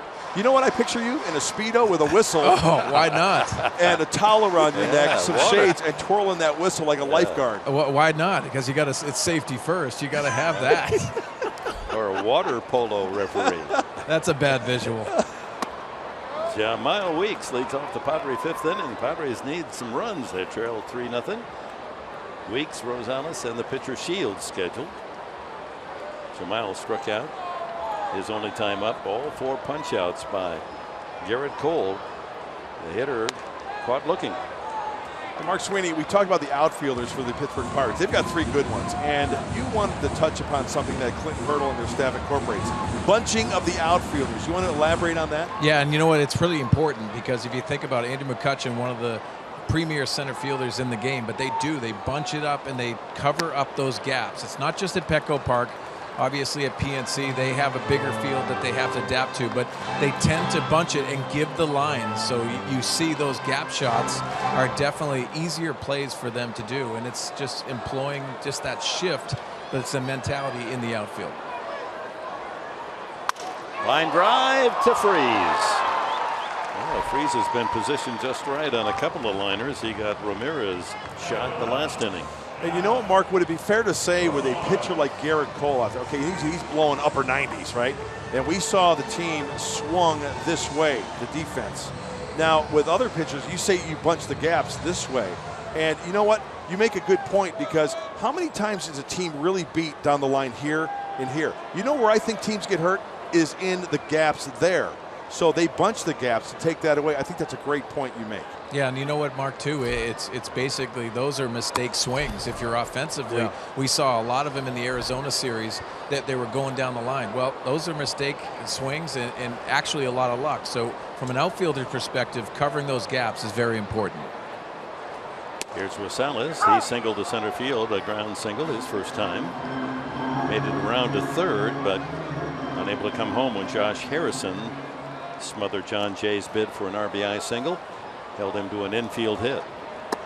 He goes around 1-2. Well, guys, we've got a little contest within the contest tonight, because both Cole and Shields have broken 3 bats. So what's that mean? Dyson and Slicing inside outside, avoiding the sweet spot. Down off the end, down off the handle, hence the broken bats. It's the first strikeout swinging, 2 away. 5 total in the game for Cole. Talking about throwing a pitch to make it look like a strike out of the hand, and then the tight break down and away. That's the slider from Garrett Cole. He's for sure thinking that it's going to catch the plate. Oh, it looks like a fastball. Oh no, now I've got to really try to extend. Not even close for the punchy.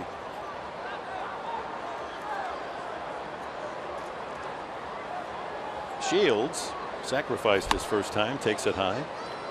That must be interesting when Garrett Cole plays the San Francisco Giants, because he is engaged to shortstop Brandon Crawford's sister, Amy. Amy, they met at UCLA, a softball player.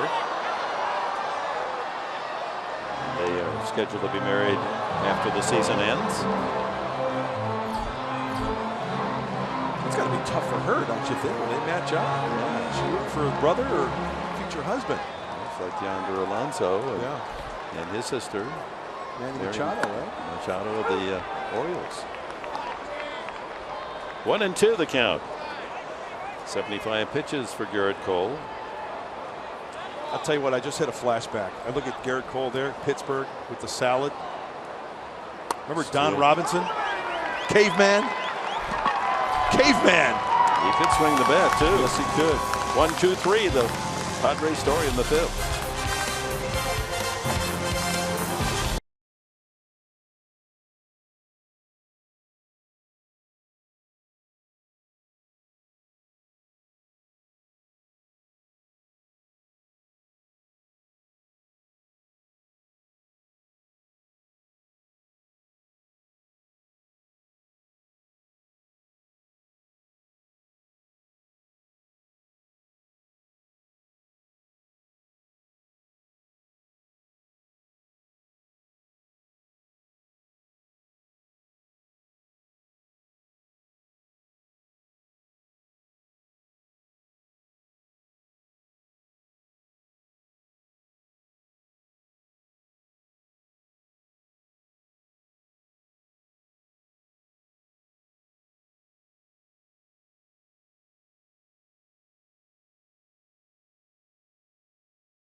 Well, first, it starts early for me. I get to the field and I watch film on the opposing team's hitters, so I can kind of get their tendencies, and then I'll try to understand what my pitcher's trying to do out there and the catcher's game plan.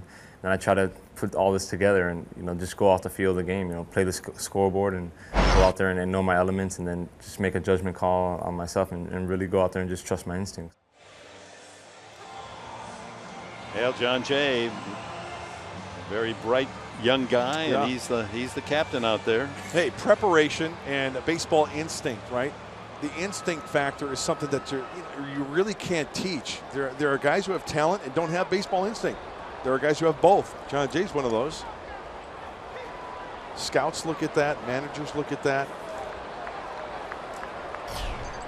Yeah, he told us something in spring training, and he has one of the best records of any defensive outfielder in terms of errorless play. As we go to the 6th inning, 3-0, and Marte swings and misses at Shields' first offering.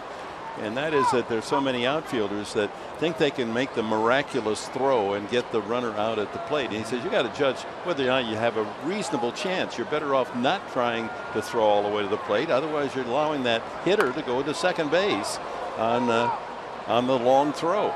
And you got to play the percentages there as well. Dick, you think about it too. It's preparation, as Mark alluded to, but also the awareness of what your ability brings you. It's not necessarily speed for John Jay. It's preparation by where he is playing, where they're mostly going to hit it, and what their pitcher is going to try to do. If you think about all these shifts and what's going on, you have to know what your pitcher's trying to execute to each and every hitter. I think we just saw John Jay in center field communicating to both Matt Kemp and Melvin Upton Jr. Hey, think about the count now, and he kind of moved them over a little bit and moved over to his left. About 3 steps John Jay did on the first base side of second base. Marte, the cleanup hitter. Kemp took a hit away from him with a running catch, and he's scored in the 4th after an infield hit to deep shortstop. Here's the catch back in the 2nd inning, fighting the setting sun out there in right field. He's leaning out and just getting that up near the webbing of the glove. Foul back. Well, tomorrow night again, as it was early tonight, an hour earlier the starting time, it'll be a half hour later than normal. Friday night action tomorrow here as the Cardinals are in town. 7 o'clock we'll be on with our pregame show here on Fox Sports San Diego. Right field shallow, out goes Weeks, and he's able to make the running catch. And he made it look easy. That read off the bat, that first step, that jump.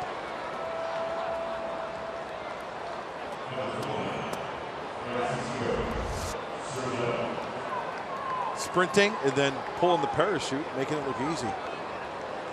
So Marte flies out, shallow right. That'll bring up Francisco Cervelli. Upton made a fantastic catch, running toward the left center field wall, reaching high in the air on a leaping catch to deny him extra bases. He grounded out the last time.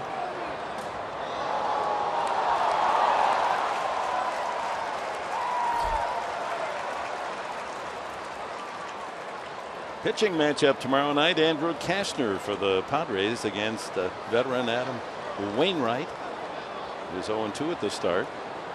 Lots of special benefits for you fans over the weekend.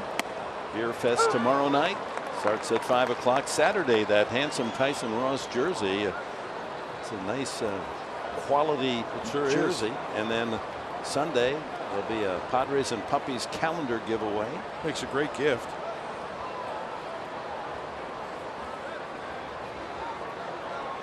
Two strikes to count Cervelli.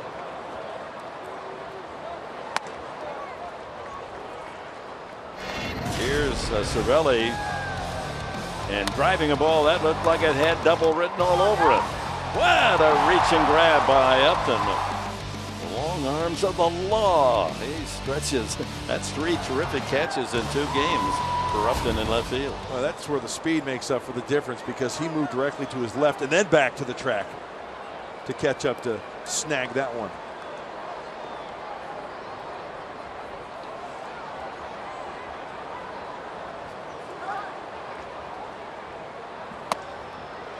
You know, guys, you go back to that catch that Melvin Upton Jr. has. You know, being in center field, that's actually the easiest position to read the ball off the bat. When you go to the corner from center field, that first step really sets you up, but then the speed really comes into it, and Melvin Upton Jr. making a nice adjustment on that speed and the accuracy on the catch. You know, one of the luxuries I had, Mark Sweeney and Mr. Enberg, was the year I spent in Seattle and seeing a center fielder like Ken Griffey Jr. I mean, you know, you read a ball off the bat, you see the swing, and you think, oh no, here we go again, backing up third.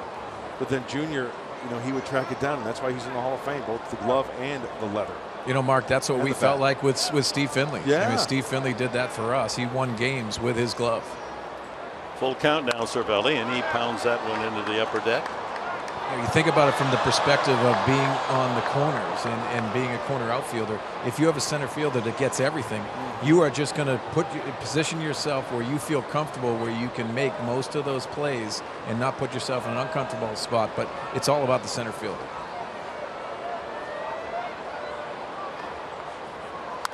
And another foul.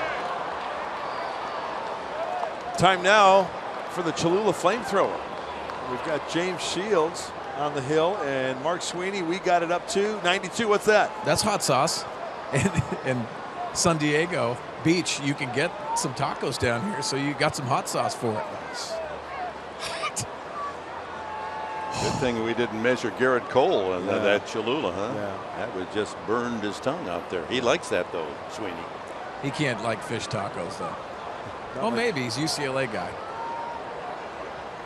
Again, the full count. Fouled. Just did get a piece of the breaking ball. So long at bat. You know, my question to you, Mark, too, being a former pitcher, and you said about Ken Griffey Jr., did that come into play, your outfield, and just trusting them, where you could make a mistake or two? Mark, you hit it right on the head. There's nothing better when you have Omar Vizquel at shortstop and you have Ken Griffey Jr. in center. You talk about being confident and pounding the zone. Yeah, you betcha.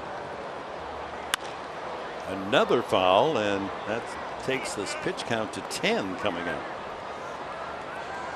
You know, another good one with the Redbirds coming to town after the Buccos, Jimmy Edmonds. Talk about covering some ground. Mark, did you play with Jimmy? I didn't. I was in the minor leagues when he was at the big league level. Okay. But man, did I love watching him play. Played a shallow center field, but also went back on the baseball better than anybody. Yeah, to see his number racing toward the outfield wall, you figured, uh-oh, extra bases, and he made some of the most spectacular catches going away baseball has seen. Cervelli shaking his head, didn't think that was strike three, but the man who counts, Quinn Walcott, saw it as a strikeout for Shields. That's 3 in a row. Check that. That's 5 total. 5 total now for James Shields. And pitch 100. Nice ratio, 63 strikes. And according to my math, that's 63% strikes. How many? What's the percentage of balls, though? Do you have that? I'm trying to do my math here. That would be 30, 27. 37, I think. 37, yeah. So that would be what? What percentage, though? That's all I care about. 37%. There you go. I'm coachable. There's a strike. A breaking ball drops at the knees. Gregory Polanco has doubled and scored. Good play made by Weeks to take a hit away from him. Sliding on the grass in the hole on the right side. Back in the 4th inning.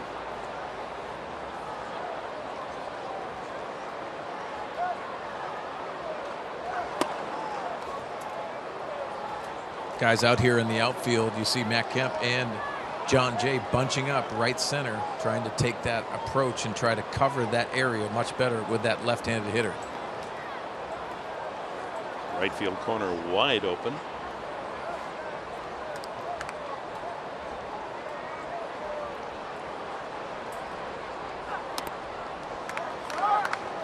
Two balls and a strike, and the bullpen busy for the first time. Just called up from El Paso, Leonel Campos. He was the starting pitcher this year for El Paso as they opened the Texas League season.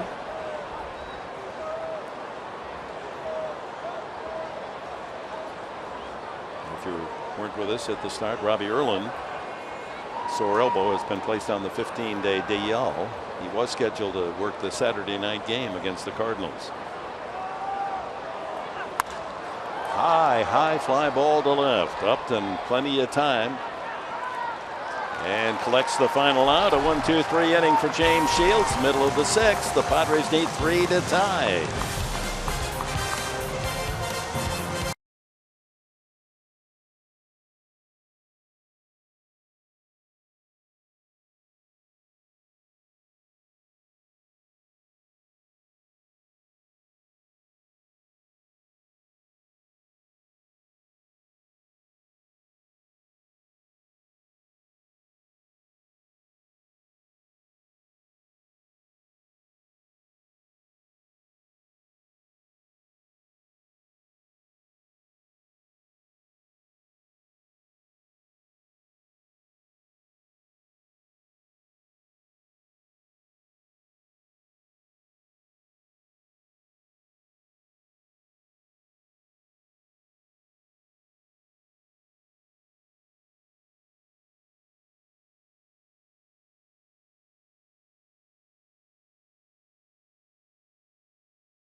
A runner on a base on balls. He struck out a half dozen, scattered 3 singles, and leads 3-0. That fastball up to 98 miles an hour. 98 with movement. The slider down and away. Boy, out of the hand, a lot of those pitches look like they're going to be strikes. He has the capability of throwing that slider just off the plate, mixing in the curveball. He's throwing a couple changeups as well, and I tell you what, it's a nice combination for the young right-hander. Padres bat from the top of the order here in the 6th. John Jay. Jay, an infield hit and a ground ball to short. He has added and subtracted on that fastball. 93 to 97. Threw that fastball through the swing of Jay. Up high. Moonshot of the Hill of Thrills. That's where it all takes place. Right out of the pitcher's hand.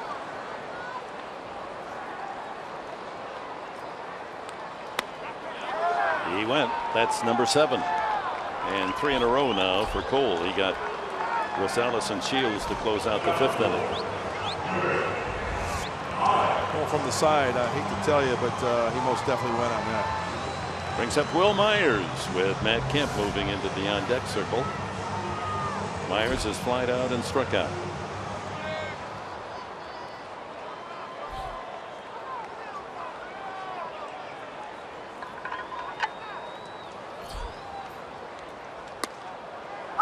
And he snaps that breaking ball in there, and that makes him double tough. Myers with a modest 5-game hitting streak.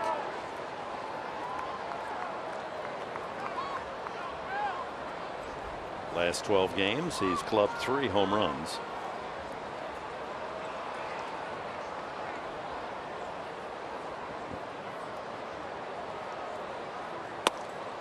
And it's time now for In the Driver's Seat, brought to you by Kia.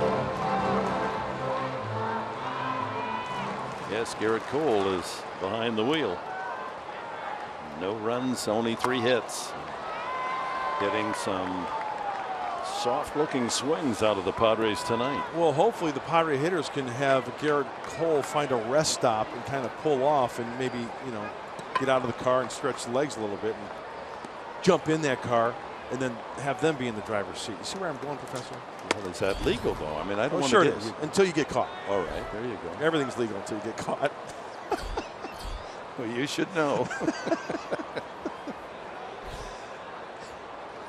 2-2 the count. And a foul ball high into the top deck. Bounces out of an empty seat all the way downstairs. Keep your head out of the way. When you come out to the ball yard, you're in the lower tier, and a high foul ball goes up way up there. Don't think that it's going to stay there. Often they come back down, and if you got your head turned toward the field, it can be whether the ball hits the melon or the melon hits the ball. It's never good for the melon. Yeah. Oh, right on the edge. Yep. Low at the knees, and Cole posing there for the possible strikeout call, but it goes to 3-2.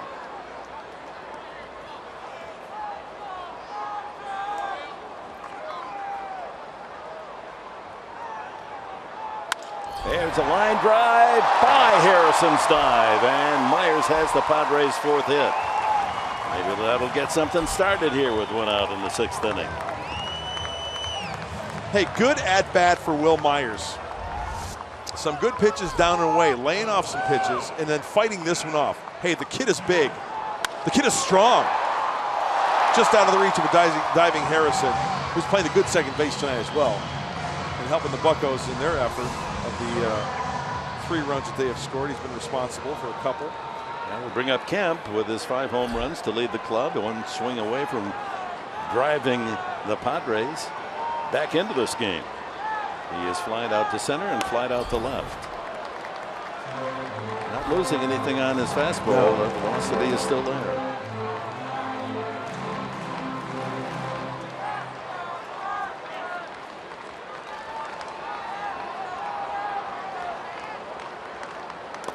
Way outside, 2-0. 88 tosses now by Garrett Cole, and a visit from his catcher Cervelli. That's a good move by the veteran catcher going out. You know, you fall behind a home run hitter 2-0, just reminding him, come on now, don't give him something too sweet here. As Villanueva joins Campos in the Padre pen.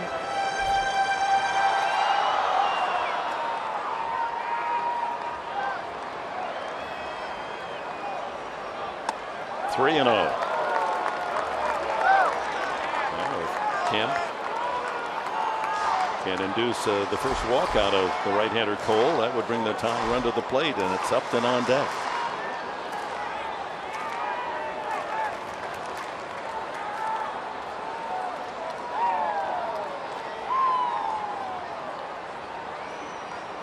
Ooh, green light at 3-0, and he fouls it away.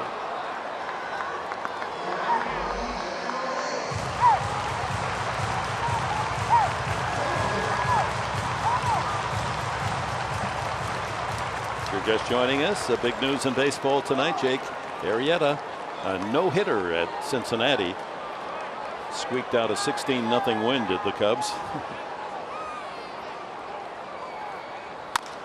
Chop to short. Mercer goes to second for 1, and that's all they'll get. Kemp aboard on the fielder's choice. So 2 out, and that'll bring up Upton, who has a single and 2 trips. It's a day for no-hitters. In fact, just 4 years ago on this date, Philip Humber threw that perfecto up at Seattle. Yes, as a Chicago White Sox. How about the Cubs are off to a 12-4 start? They got it going. Hey, every team hits a skid, right? They've got it going right now. They're 3.5 ahead of St. Louis, 4 up on Cincinnati. They've got the good mojo working. Mr. Mojo rising. Where does Mojo sit there at Wrigley? Is he across the street? He's all over the place. He's all over. If you got it going, yeah, he's all over. Here's a look at the current standings in the Central with Pittsburgh. They win, they'll move to 4. If the Padres rally, it'll be 5 out, sharing that bottom spot with Milwaukee. Milwaukee lost to Minnesota today. The 3rd time around now for Melvin Upton Jr. Hopefully some mojo going his way. Get a good pitch to rip at. That's tough to get on top of. That ball's got movement. 93, firm. There's a good sign for Melvin Upton, who's record of swinging and missing pitches well over 30% of the time, but down to 27.5 this year. He's walked a lot. His on-base percentage outstanding. Foul tip there. Good pitch to hit, but he was tied up. It's like a little slider he flipped up there.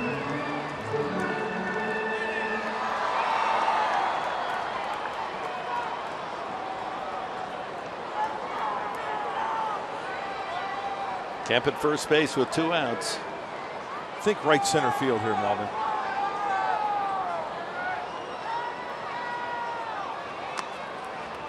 Cervelli, a good backhanded scoop. It's 2-2. The reason why I mentioned right center field, because as you look at the way the Buccos are playing, there's a big spot out there. Straight up the gut is McCutchen.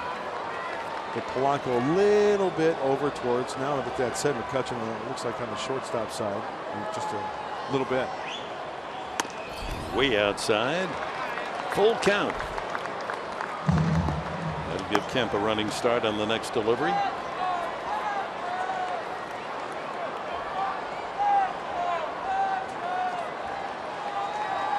Not a walk tonight from this right-hander. 7 punch-outs. 3-0 for the visitors.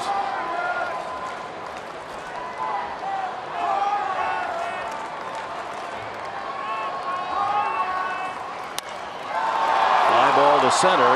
McCutchen back to grab the final out. So the Padres, after 6, trail 3-0.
Summary brought to you by Harris. Josh Harrison punching a single to left field. Got the Pirates ahead 1-0 as Polanco scores.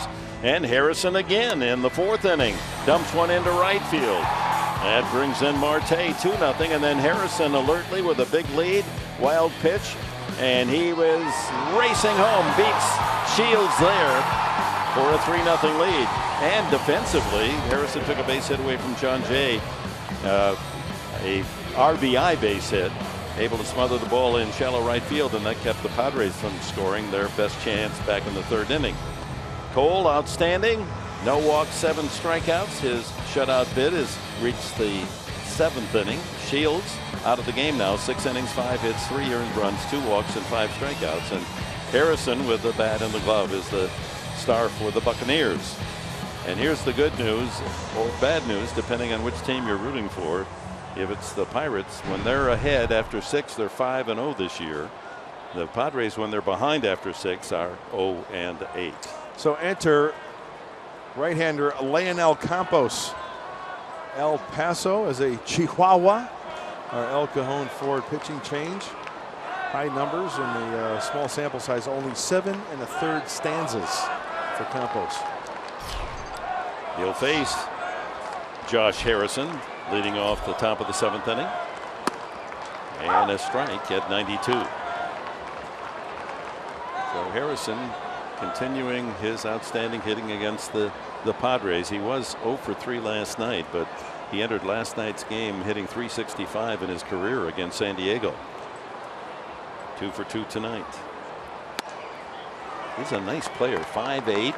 He can play any infield spot, middle infield or third, and we saw him in the outfield as well last year. And the big key, making contact. You know, a couple of the hits tonight haven't been on the sweet spot, but making contact and taking a chance. Oh, and you know what else? Swing and a miss. The ball gets away from Betancourt. Going to be close, and he's safe. Myers able to knock down the low throw, and here's Harrison aboard again. Even when he strikes out, he is a demon for the Padre pitching. I was just going to say, if Campos can maybe try to bury something in to get Harrison and not get extended on an off-speed pitch. But that's just heads up by Harrison. Swing, miss. Here's the swing. It's ruled a pass ball. Yeah, that's a very catchable ball. And the end of the play, you know, that's where an arm or a wrist gets in the spokes of that runner. Looks like it hit Harrison in the back of the leg, or that might be going down and rattling in the right field corner. So Harrison aboard to lead off the 7th. Jordy Mercer has struck out and walked.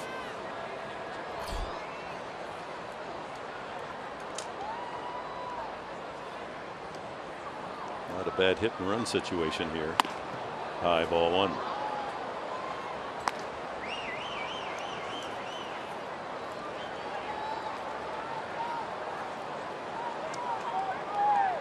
Harrison has a stolen base tonight, his 4th.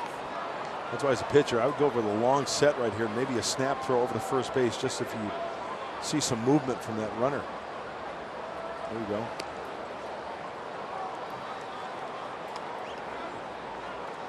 If the hit and run is on, responsibility of the hitter to hit it on the ground, maybe inside out it on that right side to create a 1st and 3rd situation.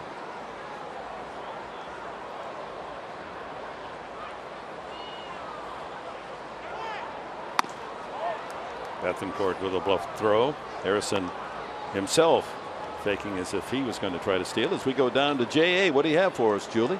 Hey guys, well, Campos got the call at 1 a.m. this morning from AAA manager El Paso, Rod Barajas, saying, hey, you've been called up. You've been getting the call. So he arrived here this afternoon, and he was congratulated by fellow Venezuelans Solarte and Amarista, and they were happy to have him back. So he said he's very excited to be back. And I saw him before the game. He was kind of taking everything in, sitting in the dugout, just sort of looking around and really breathing in everything that this amazing ballpark has to offer. It's his 3rd trip. He made brief appearances in 2014 and again last year, just 7 total.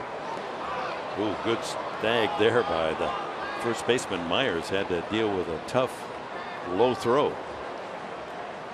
Campos is 28 from Valera, Venezuela. Back in 2014, 6 appearances, and last year just on the mound once here in the big leagues in September. Crowd tonight, 20,387 at Petco Park. There's room for you on the weekend. Hope to see you against the Cardinals tomorrow night, 7:40 for the first pitch. Andrew Kastner for the Padres against Adam Wainwright, St. Louis right-hander. And for you fans that enjoy the Suds, a good brew, it'll be the Beer Fest out in the Park beginning at 5 o'clock. 2-0 to Mercer. Ooh, way inside, it hit him. Tried to spin out of there, that nicked him, and Campos in immediate trouble. Strikeout pass ball, and now Mercer aboard. Hit by a pitch just off the grazed the uniform. Yeah, this is where you don't want the wheels to come off. You want to keep it at 3 runs, and the control right now for Campos off a little bit. So 2 on, no one out, and that allows Cole, the pitcher, to come up, and Well, get him out of the way, and he'll try to move those runners into scoring position for the top of the order. Let's see if the Padres put on the wheel play. That being that Ramirez wheels over to third base and possibly get that lead runner on the force. That's what it is. There he goes. And, of course, that simultaneously weaks the second baseman sprinting over to cover first. And that allows both the corner infielders to charge the potential bunt. Let's watch it in action here. Maybe they'll wipe off that signal.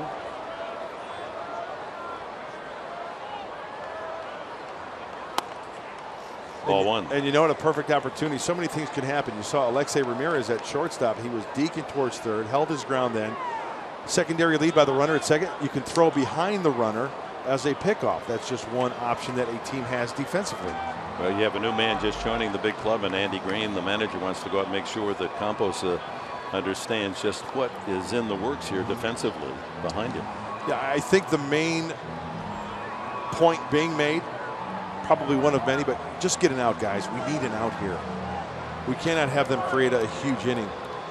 If it's out at first base, at least we're a third of the way there.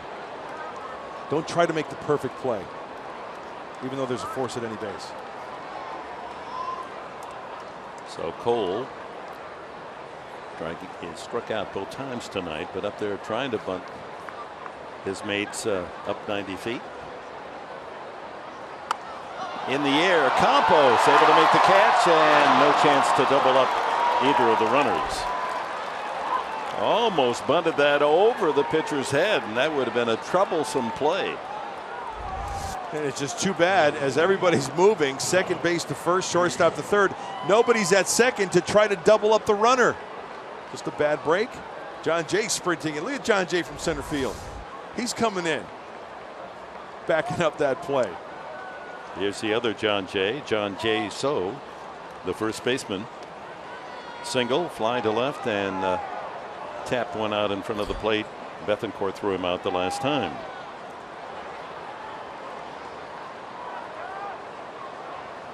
Line drive slicing away from Upton, and a fair ball. Harrison scores, and around third and holding is Jordy Mercer, and the Pirates add on. It's 4-0. Second hit for Jaso. He continues his hot hitting 11-game batting streak. That's just plain pepper. This ball clearly off the plate. If taken, a ball. And he just dumps it down the left field line exactly where that ball was pitched. He hit it. And the Pirates adding on.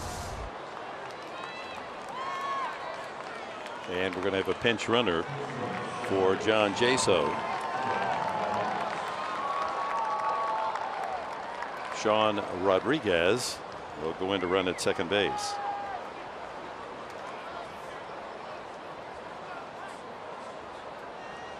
So that Josh Harrison has scored 2 runs, knocked in 2 runs, and took a run away with his defense. And trying to walk McCutchen almost threw that one to the screen. Campos. McCutchen has flied out twice and walked. In the series, the Padres have been able to handle the always dangerous McCutchen. 1 for 9. But it's been Josh Harrison that they can't get out.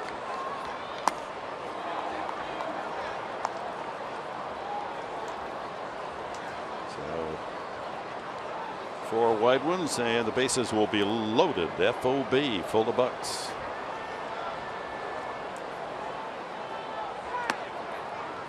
Well, the inning started with a strikeout pass ball. And Harrison now has come around to score the 4th run.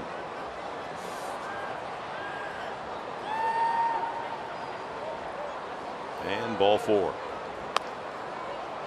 What do you got to say about this, Mark Grant? I'll tell you what I got to say about it.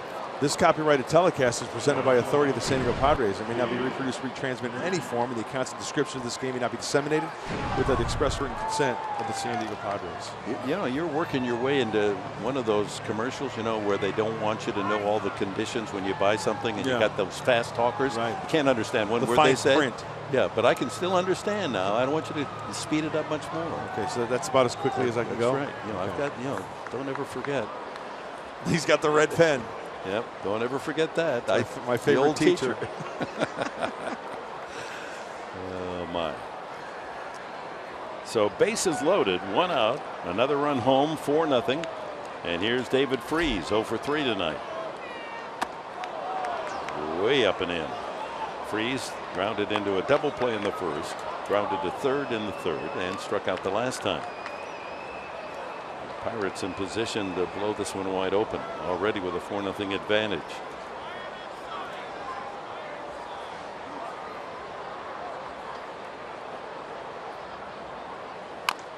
And you know the situation here, no action in the bullpen, so this is all laying out Campos to try to get out. Now, David Freese doesn't run well. You get a nice grounder in the infield, chances are you're going to turn 2. Yeah, nice little comebacker 1-2-3 double play would be nice.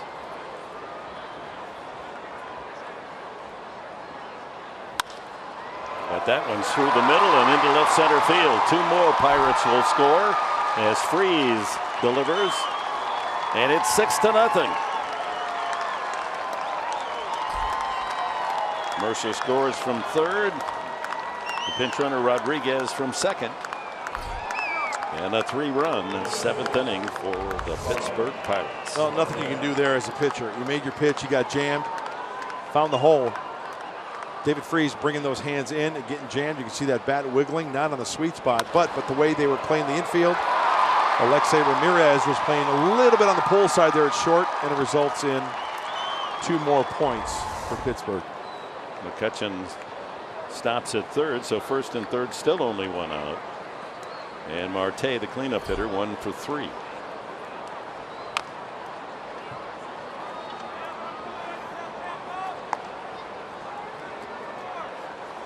Well, the Padres took the opener of this 3-game series as Brad Hand begins to loosen up in the Padre pen. 5-4, and then outscored the Bucks last night 8-2. But it's Pittsburgh's turn to hit and celebrate and score tonight. 7-0. Check that, 6-0 with 3 runs here in the 7th. Neftali Feliz, the right-hander, warming up for Pittsburgh. Garrett Cole giving Pittsburgh 6 shutout innings.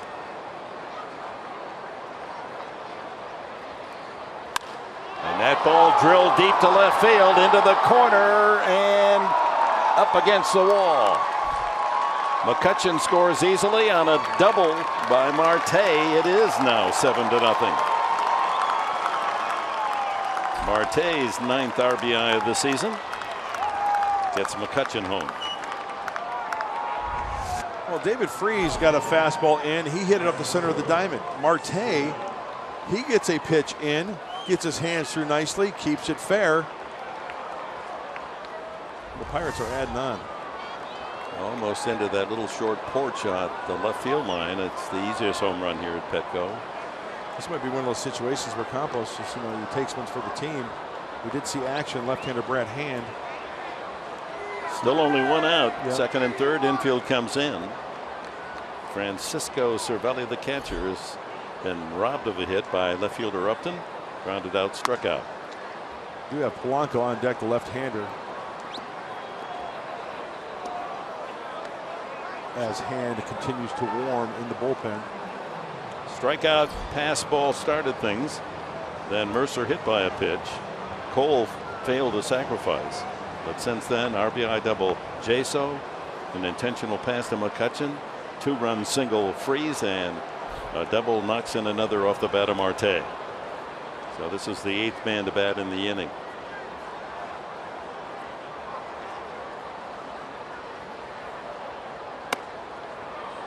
Two and 0.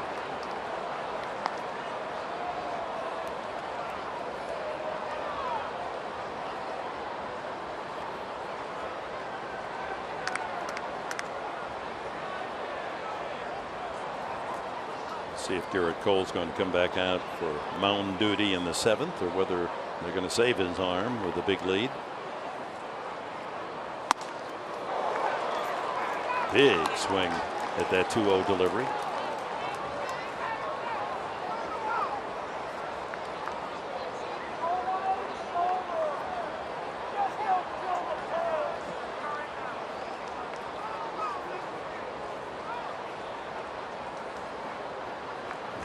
May the force be with my daddy's shoulder. Huh? I'm not too happy about what's going on here. Did you take the game seriously as a kid when you were a Cubs fan? When they'd lose, did it really bother you? It didn't really bother me. I just enjoyed watching the game and having fun. I took them so seriously. Did you really? Oh, man. I mean, even as third, fourth grader and seventh grader, I mean, they could bring me to tears when they'd lose. Really? Yeah, I wanted them desperately to win.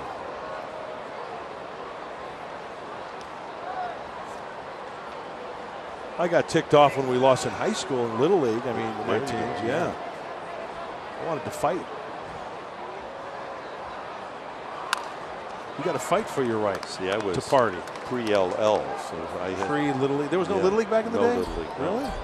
And on a farm, I mean, you couldn't find 9 kids that were free enough to play. I mean, you had chores to do, man. Yeah. That's the reason you went out for sports in Armada, Michigan. You didn't have to do chores. You got to stay after school, and somebody else would have to go out on the back 40.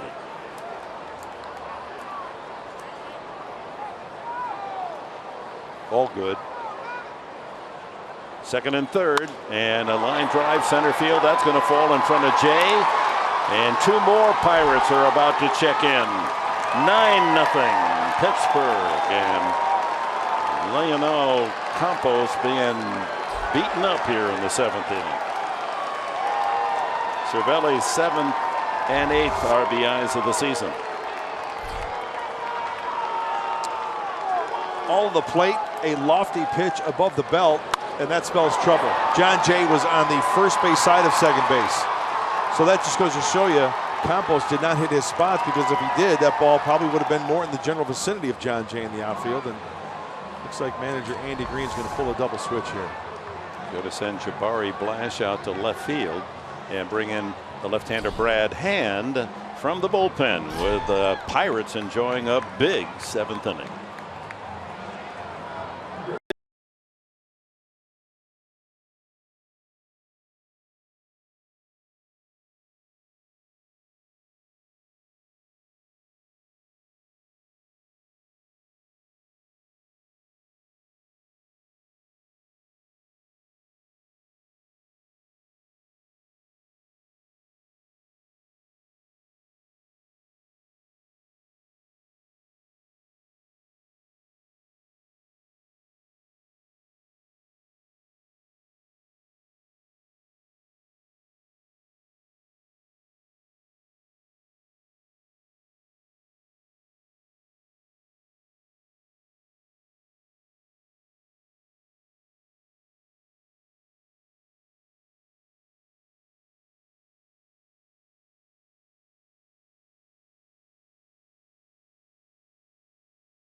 Unbelievable. It just shows you, people care, and they want to represent our men and women who serve our country, who go out there and do things that, to make sure that we get to sleep at home in our bed safely. And the fact that you have an organization that dedicates so much time and manpower and money and to bring us here and share a moment together is incredible.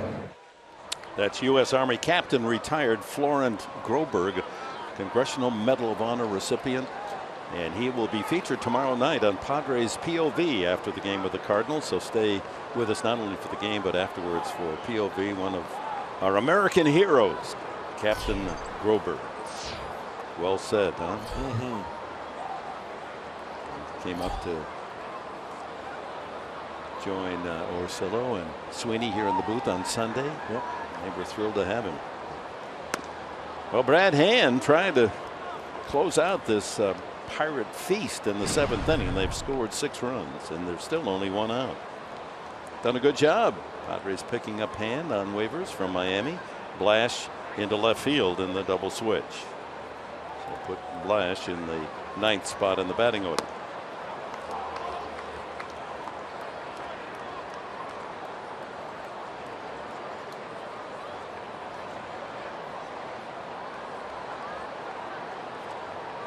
Polanco, a double in 3 at-bats tonight. He inherits Cervelli there at first base. 2-1.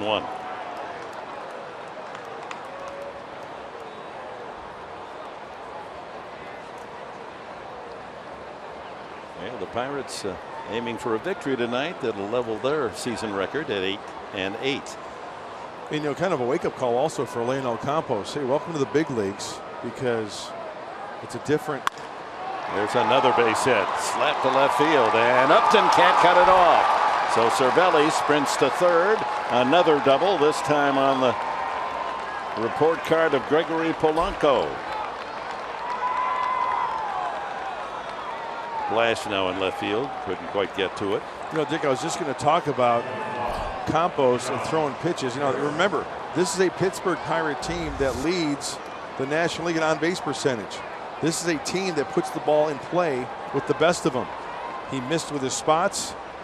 Brad Hand missing right there, even though it's lefty on lefty, just out of the reach. It's slicing away from Jabari Blash, and the Pirates continue to add on. 10 hits now in the game, 5 of them here in the 7th inning. They lead the major leagues in batting averages, a total team at .291. Trying to build on that average. Padres don't have a starter hitting that high, .291. Their entire team at .291. And here's been the leader of the pack tonight, Josh Harrison. 2 RBI singles, 2 runs scored, and he started this inning by striking out, but a pass ball, Bethancourt, he reached safely, and Padres still have only 1 out on the board. 2nd and 3rd.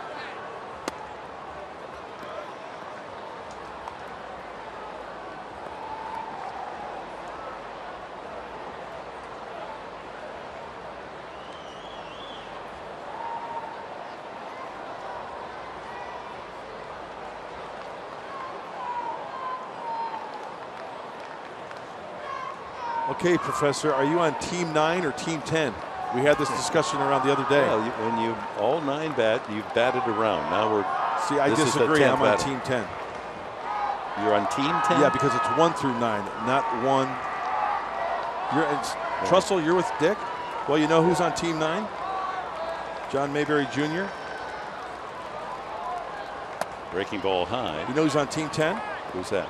David Wright, LaTroy Hawkins, Bobby Valentine, Vin Scully. So you're saying that Vin Scully, John you Thorne. have to have 10 men come to bat to bat around in an inning? Yeah. It's 1 through 9 to bat. That's the whole lineup. It's 1 through 9, not 1 around 9. You got me totally confused. Of course I do. It's part of your job. Yeah. Bye. Well, hey, let's take a poll. For viewers out there watching. 70 years, for me, it was if you bat around, all 9 men come to bat in an inning. It's pretty 50-50. People that think Team 9 and Team 10. Well, that's kind of like the new era where they want to say RBI instead of RBIs. Right. Or there are fair lines, not foul lines. Right. That's a good point. There's differences. And now is that a walk or a base on balls? So whatever this thing about 10 is, they've done it. Now what do we call if the 11th guy comes up now? Well, they've completed batting around, so it just continues. Why aren't you starting over after you've batted around and all 9 men have hit? That's what I don't understand, where you're coming from. Well, when the 10th guy comes up to plate, they've gone all the way around the lineup once. They haven't gone through the second guy to come up that's a complete back towards the top, meaning. Oh, I think I got it now. I got you. Now, how do you stop this carousel, though? Because the Pirates act like they don't want this inning ever to end. And now they got the bases loaded again. They've already scored 6 times. It's a great discussion. That's what's great about great game of baseball. Jordy Mercer is the batter. And there's a strike.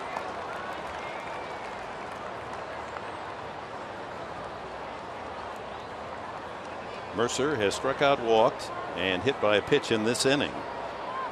As the Pirates have hit around, whether it's 9 or 10 or 11 for that matter. He's the 11th guy. And a ground ball to third. The throw to second just in time as another run scores. So there's the second out, and Mercer with an RBI on the ground out. And the Pirates have hit double figures, 10-0. Tomorrow it'll be right-hander Andrew Kastner for the Padres, seeking his first win of the year against veteran Adam Wainwright. He too, off to a slow start, is 0-2 here in April. And we hope you'll join us 7 o'clock for Padres Live, the pregame show. And for you folks with tickets or planning on attending, remember it's a half hour later, the opening pitch at 7:40. It's going to be a good matchup. Oh, that is a battle of big right-handers. Yep. Oh, dozing off a little bit. Eyelids are getting a little heavy. How's Archie doing, by the way? Your grandson? Oh, he's got his uniform on there in London. I figure the Padres will sign him before his 5th birthday and get our first Brit here. And it looks like he's going to hit left-handed. Yes, he did. Garrett Cole up for the second time. He almost bunted for a base hit. His bunt was high and well struck and almost cleared the head of the pitcher Campos. That was the first out.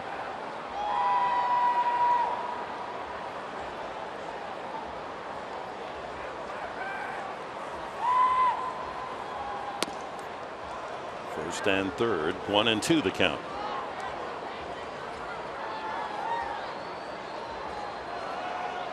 A lot of cuteness at Petco Park this evening. Got him wearing the Padre gear early, which is key. It is. It's important. Training. So 1-2 to Cole in the dirt and no advance. Did that hit Cole? Apparently in the foot. He's walking to first base, and that'll load him up. What else can the Padres do to extend this inning? Let's see where it hit him. On the back foot. Second hit batsman in the inning. And to the top of the order. Off the right toe. Huh?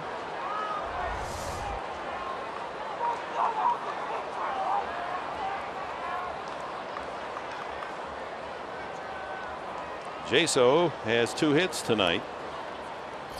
Single leading off the game and the RBI double earlier in this inning.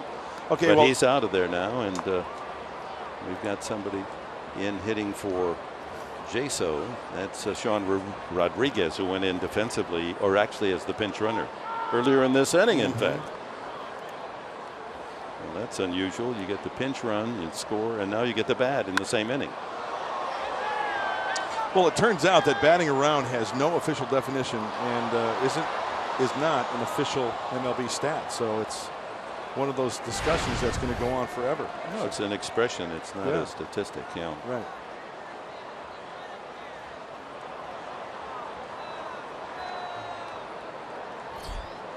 So you had to go to Google, huh, to get some evidence. I just wanted to find out who was on Team 9 and who was on Team 10. I wonder, do they wear numbers now? I mean, 9 and 10 and 11 and 12. I smell a T-shirt. There you go. Hey, let's get the patent on it right now. It'd probably be big. Certainly will be for Pittsburgh fans tonight. Rodriguez.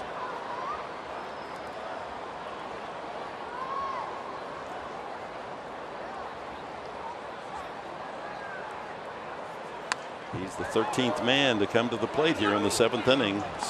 7 runs have scored, and the Pirates lead 10-0. You know the baseball historian John Thorne? You know, have you heard of him? Yes, I heard the name. Well, he said in this cricket-like game, an entire side batted before an inning was over. In at least one variation, Thorne said, there was an added stipulation. If the last player in the order hit a home run, the entire lineup would bat again, or bat around. Well, good for him.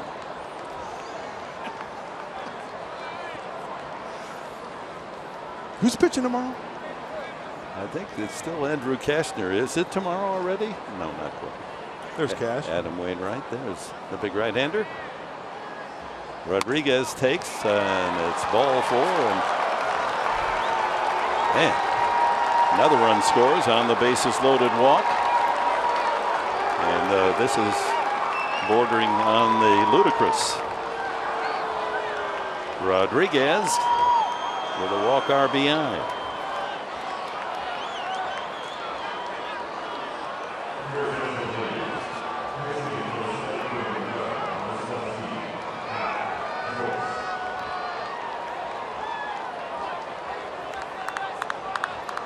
Polanco forced in from third. And Matt Joyce comes up as a pinch hitter in McCutcheon's spot. I don't like a messy scorecard on the visitors' side when we're at home. This is Mr. Enberg. This almost qualifies as a spring training scorecard now. And just, you know, from a player's perspective, you know, Brad Hand, you can't give away at bats from the pitching side. That's where the concentration level really comes into play here. You have to maintain that. That's part of the grind. And finally, right to Myers for the final out. 8 for Pittsburgh in the 7th.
Baseball brought to you by Jack in the Box. Taste the Baconlicious Sourdough Bacon Ranch Combo. By Petco, your complete pet store. And by your San Diego County Lexus dealers.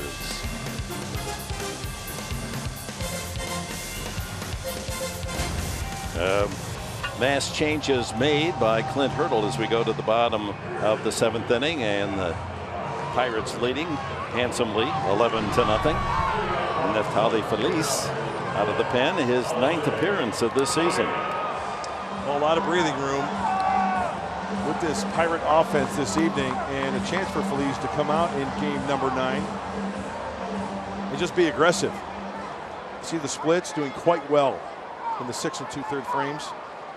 100 average against lefties, 167 against righties. He's given up a home run. Always working from the stretch.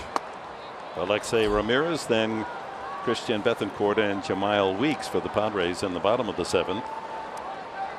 Well, Garrett Cole handcuffed the Padre hitters through 6 innings. No runs, only 4 hits, all singles, no walks, and 7 strikeouts.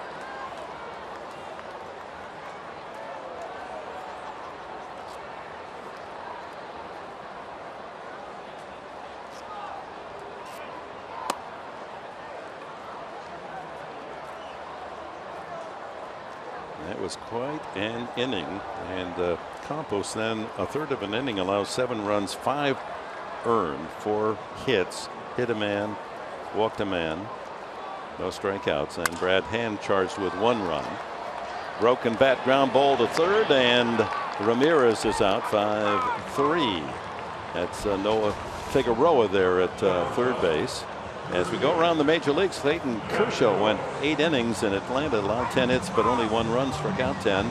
Dodgers prevailed in extra innings 2-1. Bryce Harper, does he hit a home run in every game? 6 home runs in the last 8. And a 5-1 win against Miami. And Chris Bryant went 4 for 6 today, the former San Diego star. A couple of home runs. And the Cubs continue to pound the opposition. They're 12-4, best record in baseball, and building a lead in the National League Central. Let's get all the changes in here as Bethancourt bats for the third time. He's flied out and struck out. Rodriguez stays in the game at first. Joyce is in left field for Marte. Marte moves to center field for McCutchen. And Figueroa is at third base for Freese.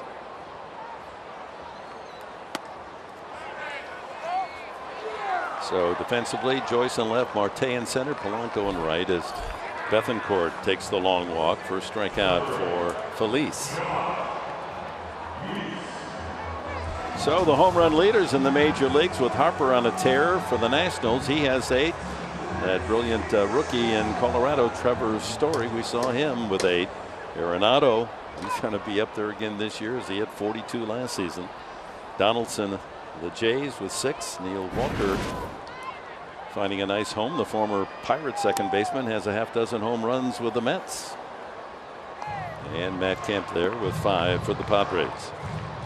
Jamal Weeks has struck out and lined to third. Switch hitter turns it around left-handed here against the right-hander Feliz.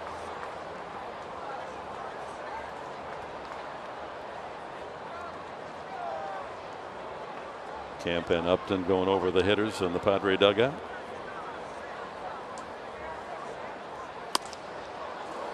One and one.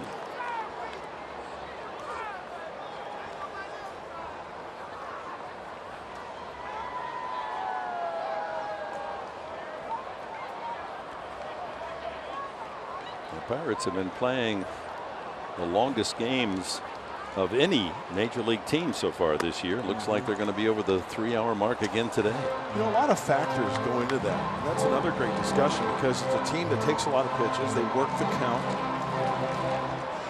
For those of you that were not with us for the opening game of this series, a 5-4, excuse me, 5-4 Padre win. An 8.5 inning game went 4 hours. That ball hit well to deep right center field. Polanco going back, and he's got room on the warning track. Weeks gave it a good ride. Just a long out as the Padres go 1-2-3.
the story of this ball game. Looking for that first win, so he's proud of his fastball. You go against Will Myers and you see that fastball elevated, continuing to work behind that baseball, and then ripping off a 97-mile-an-hour fastball. Garrett Cole had a purpose tonight, and you saw that, and also backed offensively. Yeah, he got a ton of offense, certainly in the last half inning. 11-0 ball game right now. Pirates lead the Padres top of the 8th. When Mark and I see you on the post-game show, we'll break down everything that happened out there for sure. But also, and perhaps most importantly, we anticipate getting an update on the condition of Tyson Ross, who underwent an MRI, and we're going to hear from Andy Green, hopefully get you some positive news there. So we'll see you after the final out. Thank you, Mark.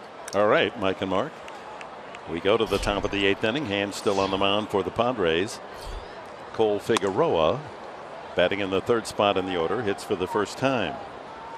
David Freese, a 2-run single in the last inning. 1 for 4 in the night. Figueroa, then Marte and Cervelli for the Bucks here in the 8th. High drive to center field, and back goes Jay and makes the Cats going away. Well, that old expression, the buck starts here. Well, I didn't think it would ever stop here in the last inning. Yeah, one of those nights, you got to keep battling. Nobody likes to be in that position, down 11-0. But like I said, you lay out, you make a good pitch, you put together a good at-bat no matter what the score is. Jankowski replaces Kemp defensively here in the 8th inning. Marte, 2 for 4, scored 2 and knocked in a run.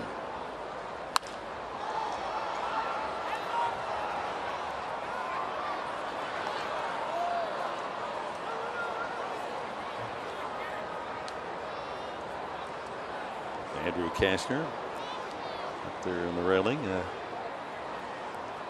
Not much to cheer tonight. He can be thinking about business tomorrow night against the Cardinals. 20,387 here at the start tonight. Obviously, many of the fans discouraged by what they watched in the 7th. But fans are fans, and there's more ball to be played. Just going to the yard, right? Having a good time, sticking around. You never know what's going to happen. Libations are still cold. Sure. Chairs taste good.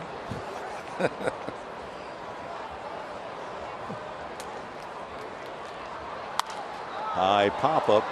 Myers has a beat on it into foul territory for the second out. Well, time now for a great moment in Padres history, brought to you by Geico. In 2006, facing the Pirates' Freddie Sanchez, Trevor Hoffman, the final out, becomes the all-time saves leader, passing Lee Smith with save number 479. Trevor, of course, would go on to finish with 601 career saves. The best. Class act. Padre Hall of Famer number 51. Won't happen this year at Cooperstown, but it won't be long before we'll be saluting Trevor Hoffman as a Hall of Famer. Francisco Cervelli robbed of a hit. Great catch by Upton, sprinting away toward the wall to stab his drive. He's grounded out, struck out, and then knocked in 2 in the 7th inning with a single. 11 runs on 10 hits for the Pirates. The Padres no runs and 4 hits, 4 singles.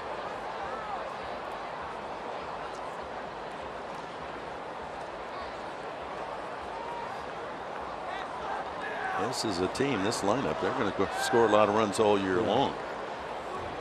Not any easy outs. You know, the only thing, each team, there are a lot of teams out there that have deficiencies or part of their game that's really not up to par. And this early in the season, the Pirates ranked 10th in the National League in the bullpen with a 4.28. Now it's early, but still.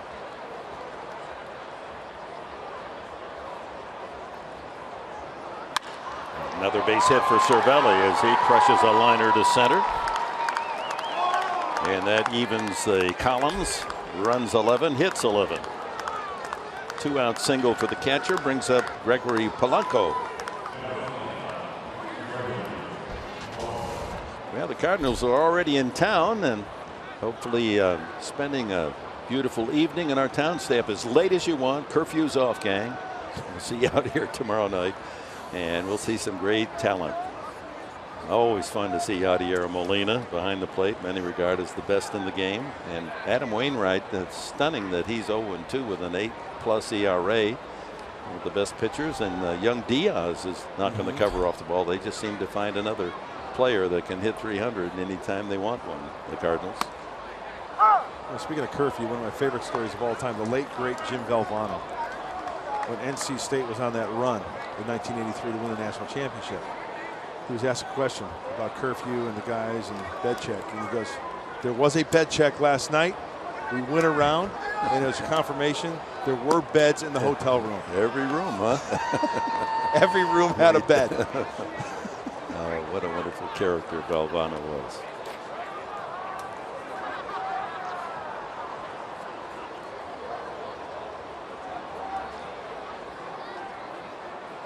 Polanco, a pair of doubles in 4 at-bats.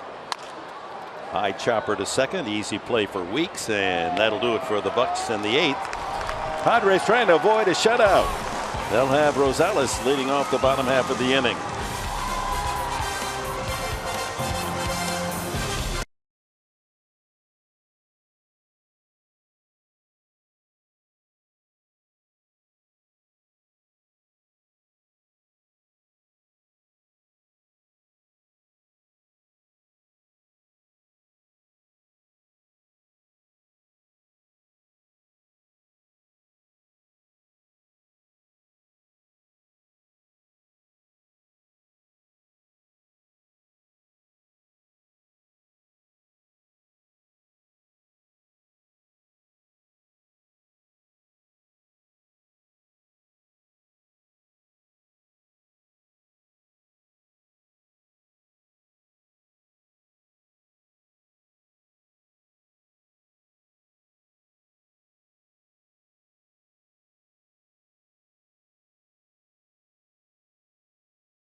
After Padres baseball from San Francisco, you won't want to miss Cuba, baseball's final frontier.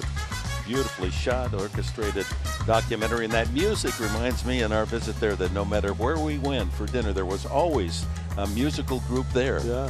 And at the end of the evening, they were at the door to say goodbye to us and selling us their CDs. Oh, really? Oh, yeah, they all had their CDs. That was part of the routine, and all the music was good. Beautiful rhythms. So the Padres in the bottom of the 8th will face Rob Scahill, making his 5th appearance. He's given up some base hits and a couple of runs. Yeah, in the short time with the high ERA, there's a perfect opportunity for Clint Hurdle to send out Scahill and get things right. It's a chance for pitchers to be aggressive and maybe work on some things, and some last-minute coaching there from, I'd like to welcome Johnny Depp from Cervelli. You know all the stars, huh? Why don't you have them come up here and say hello to us?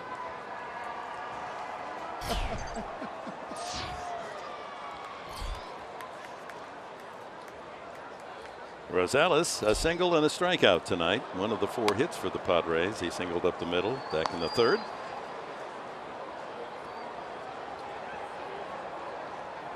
Game 1 of the series, hit that long home run, a 3rd deck of the Western Metal Supply Company building. Oh, that one a little wide inside, but even on the hit batsman, he sprints to first base. That's his style. Taking one for the team at 11-0. The Padres have been shut out 5 times in their first 15 games and would like to avoid another this evening. Here's Jabari Blash. batting for the first time, hitting in the 9th spot on the batting order. He's had 15 trips with a couple of hits. 1 double.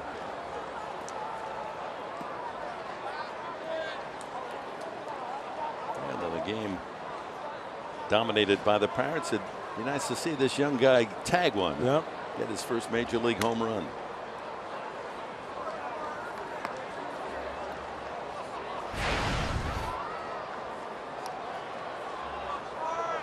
.32 home runs in the minors last year.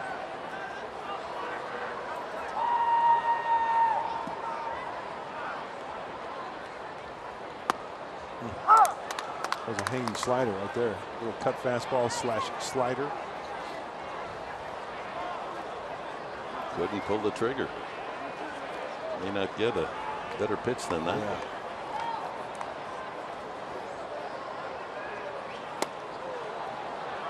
Scale with the little cutter away and then the 2-seamer in.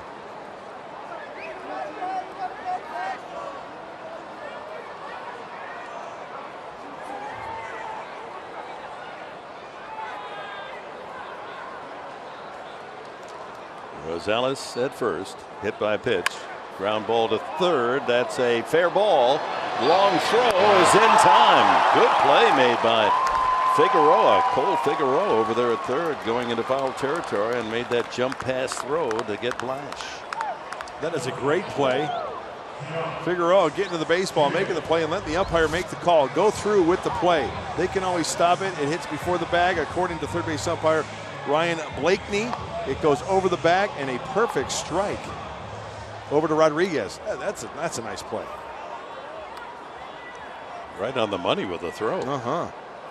Would be a first down now, down at the 25-yard line. Pickup of 18 on the play. John Jay, 1 for 3 tonight. Padres came close to scoring back in the 3rd inning when the Bucks led only 1-0. They had Rosales at second base, and Jay grounded sharply into the hole on the right side, but Harrison able to dive, smother it, and doesn't get that one. And maybe the Padres are going to be on the board. Here comes Rosales, and he will score. And those remaining are able to express themselves. It's 11-1. John Jay with his 8th RBI of the year.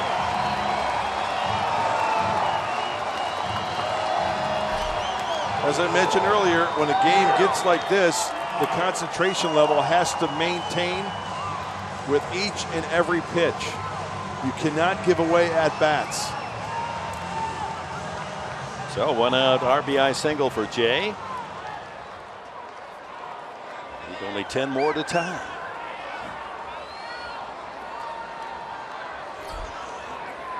Will Myers, 1 for 3. I'm glad I picked John Jay tonight, second night in a row.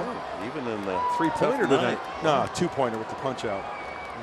You're coming, you're after me. I know you want to push me back into last place. I feel comfortable there. I brought some of the linens with me last year, and there's the nice feathery pillow.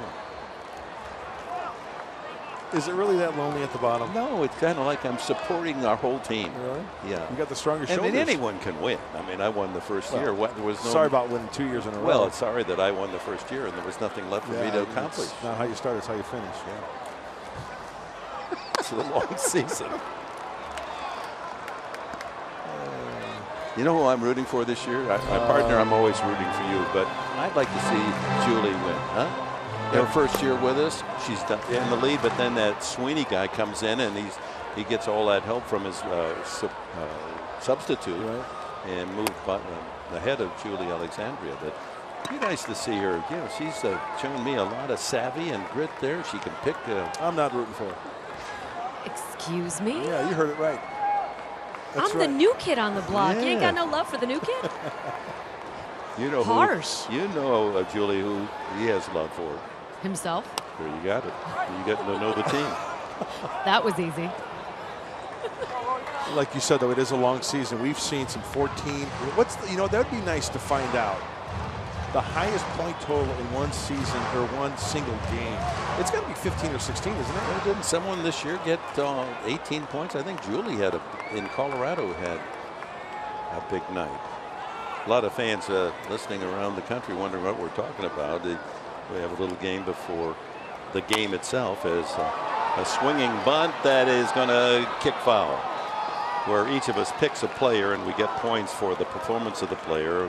Singles 1 point, and RBIs a point, a double 2 points, and so forth. And you subtract for a strikeout or an error, and then we keep score the entire season. And Mark Grant has won the Padre Gnome. I mean, a treasured trophy the last 2 years. I know when I had it, people all around my neighborhood would come to the house, not to see me or see Barbara. They wanted to see the gnome. Yeah, well, I did the same thing. I perched it out front, the double wide, and shined a spotlight on it right in front of the salt licks and the old transmission. Yeah. Even the deer would come. Even the sand bucket where we put our nails out after a picnic, kind of, smoke some grits and put them in the old sand bucket right out there in front. I thought that it was against Alpine regulations to puff. We go way off code.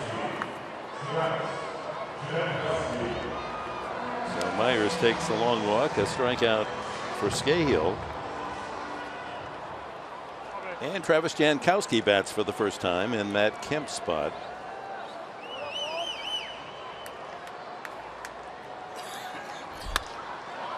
Travis has got to think left field here.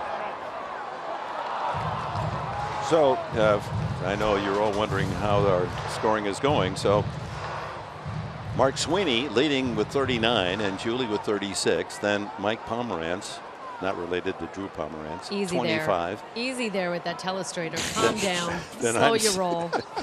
She's watching you.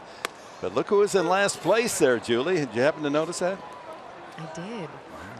I did. See? He's dangerous, though. I'm warning you. Serves you right. So 2 outs, a run home here in the 8th inning, and Jankowski getting his first time to hit.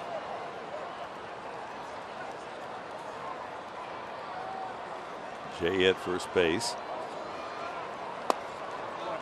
And 1 and 2 to Jankowski. 2 for 9. That comes out at 2:22, Mark. That's right. I could have told you that. I know. You having fun? I mean, it's still, we're at the ball yard, right? I just love talking ball. I'd like to say I'd have more fun if Travis Jankowski could help that average and get something. Just wide, 2 and 2. Well, it's not been a good week here for the Padres, especially with the injury news. We're hoping that Tyson Ross, eligible to come off the DL, top of the rotation, would be back in uniform, but MRI, we're still waiting for the results of that on his right shoulder. Then Corey Spangenberg comes up with a quad injury, and he's on the DL. Pulled the muscle trying to beat out a bunt the other night. And then Robbie Erlin today. We come to the ballpark, and he's laying with an elbow problem, and he's on the DL. So stay tuned after this one. Padres Live, the postgame show. Julie will have some information for us, and Mark Sweeney and Mike Pomerantz as well will fill us in. Jay running on the pitch. He's not being held on by Rodriguez. He'll have to return on the foul ball. Full count, Jankowski.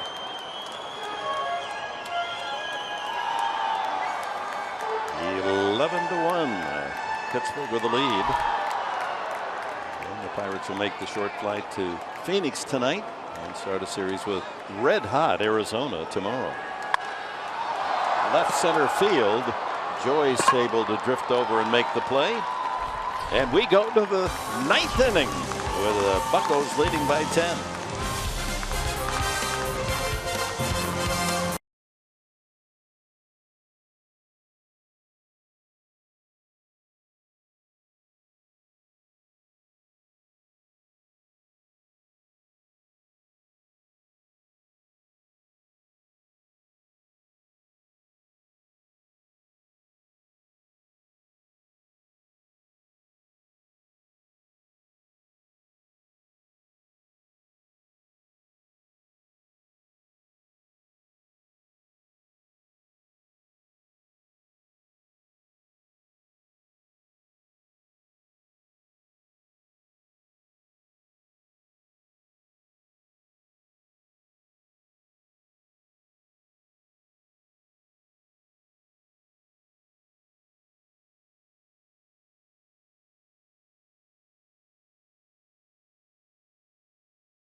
At third, Josh Harrison, a short pass ball or wild pitch, and Harrison streaking home with that head first slide, and it gave the Pittsburgh Pirates a 3-0 lead at the time. That was back in the fourth inning. Harrison had knocked in the first 2 runs of the game and then scores the third. He's been on base all 4 times tonight. Brandon Maurer comes in to pitch the 9th inning. And he'll face Josh Harrison. And once again, the 7th game for Brandon, a chance to just come out there and be aggressive in the zone and hopefully a quick inning. Not a lot of pitches. Got a weekend series against the Cardinals after this one. Harrison backing out of the batter's box, and Maurer fires a strike. Brett Wallace has entered the game at first base for Myers. Jankowski moves to center field for Jay.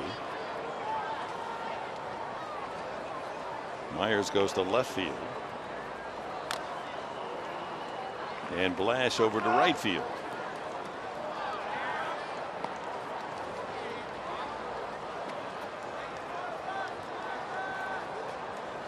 One and two to Harrison. He hits one well to deep right center, but Jankowski drifts back and makes the catch for the first down. Well, the headline news tonight in Major League Baseball: right-hander Jake Arrieta, after that brilliant season a year ago, pitched a no-hitter in Los Angeles, throws another one tonight in Cincinnati. 119 pitch effort. 4 walks, 6 strikeouts, and you'll be able to see highlights of that no-hitter by Arrieta. And much more on the post-game show. Highlights of this game, scores around the country, lots of news, and just to be able to hear the reportage of Pomerantz and Sweeney is worth the price of admission. Absolutely, got to watch it. Call a friend, phone a neighbor. Mercer is walked, hit by a pitch, scored a run, knocked in a run with a fielder's choice. Mercer leads the Buccos in RBIs with 10.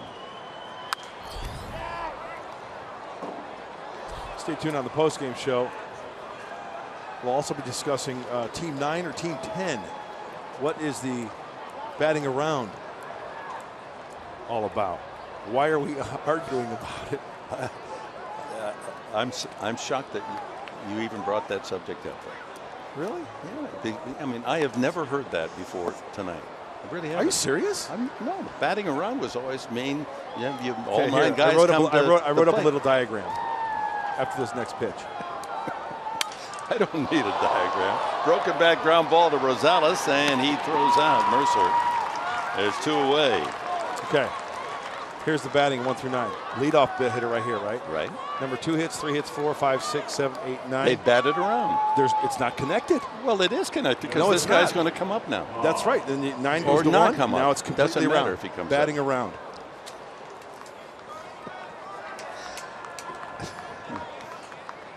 And we're only in April. What is this? April 21st? Drop the Sharpie too. Sorry about it.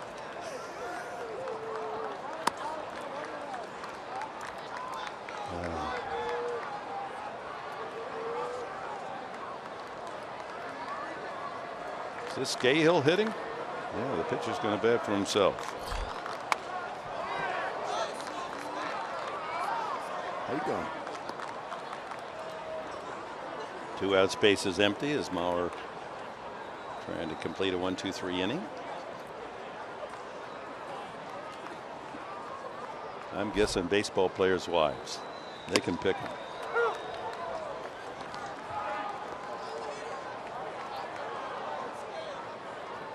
Hubba hubba. And a swing and a miss, strike 3. Maurer takes care of business in the top of the 9th. It's 11-1 Pittsburgh.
Junior star of the game, and it's right-handed starter Garrett Cole. Why? Well, look at the location of the fastball. That's 97 with the movement, yo.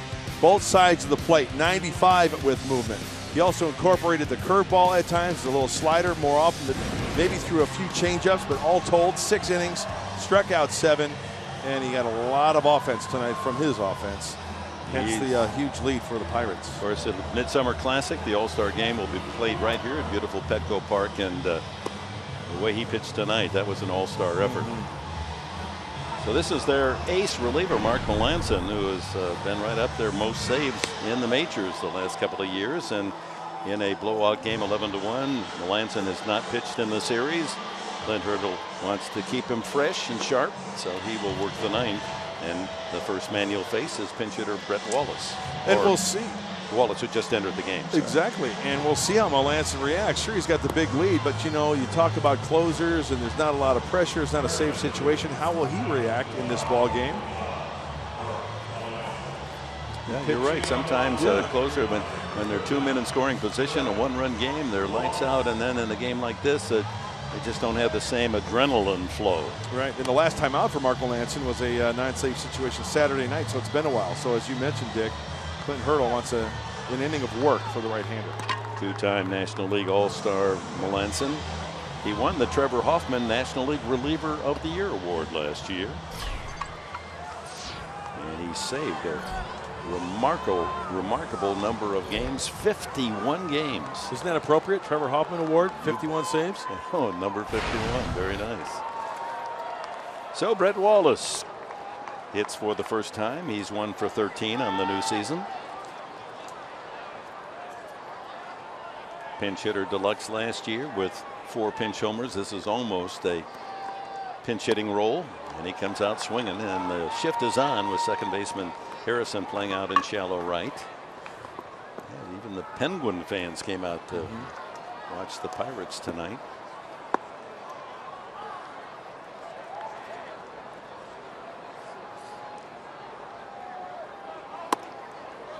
Pittsburgh hockey, Pens, right? The Penguins, so hot. How hot that they didn't have TV tonight for the Buccos. It was Penguin TV. So they had to go on No MLB TV. and watch us. Oh boy, they've really suffered, huh? Hey, it's not every night you get the best broadcasting team out there. Hello, Pittsburgh. I saw you just skating on right through that blue line one day. Just, you know, you're not supposed to go across it. You were going across from sidelines from board to board on the blue line. You're supposed to go the other way? You're supposed to go from goal to goal. I love hockey. I love that Crosby. He can really croon. Oh, yeah. 2-2. And the full count. Brett Wallace. And Melanson will try to bury that breaking ball. It's a little slider. What makes him so tough? Oh, he's got the cut fastball. He's got the velocity. He's got the breaking ball. The secondary pitches he can throw for strikes any time. He's really made great strides in his career to become the quality closer that he is. Look at that. And he strikes out Wallace. 1 away. Well, I'll get out my red pen here because I got to get, you know, as the professor, I have to give you a grade. Let's go to our keys to the game tonight. And the keys of the game brought to you by the San Diego County Honda dealers. A swab the deck, mateys. Well, the Padres trailing 11-1, and it doesn't look like, well, you never know. I still have faith. And defend the SS Fryer. No errors tonight. Oh, but see, that's kind of a cheap way to get a better grade. Now I got to pass you. I was going to give you a D, Really? maybe D. I'll give you a C minus then. Okay. Since they didn't make any errors. I'll take that. Thank you. But I've been checking your performance so far in April. You know, I keep a book on your grades. Looks like you're going to have to do some special homework. Oh, come on. Oh, yeah. Looks like a paper, about 5 pages, and we can make the grade, boost that grade up a half a mark. I'm going to call my parents. They're in the principal's office right now. Alexei Ramirez, 0 for 3. Right to the second baseman. Harrison could not have been positioned better. And there's 2 away.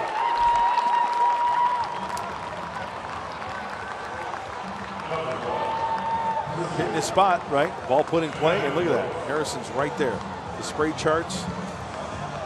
Clint Hurdle and his staff, just like the Padres staff, go over where guys hit balls where that pitch is thrown. And it was perfectly executed. Bethancourt, representing the final out for the Padres, has struck out twice and flied to center. Derek Norris given the night off, and Bethancourt behind the plate. And he goes around strike 1.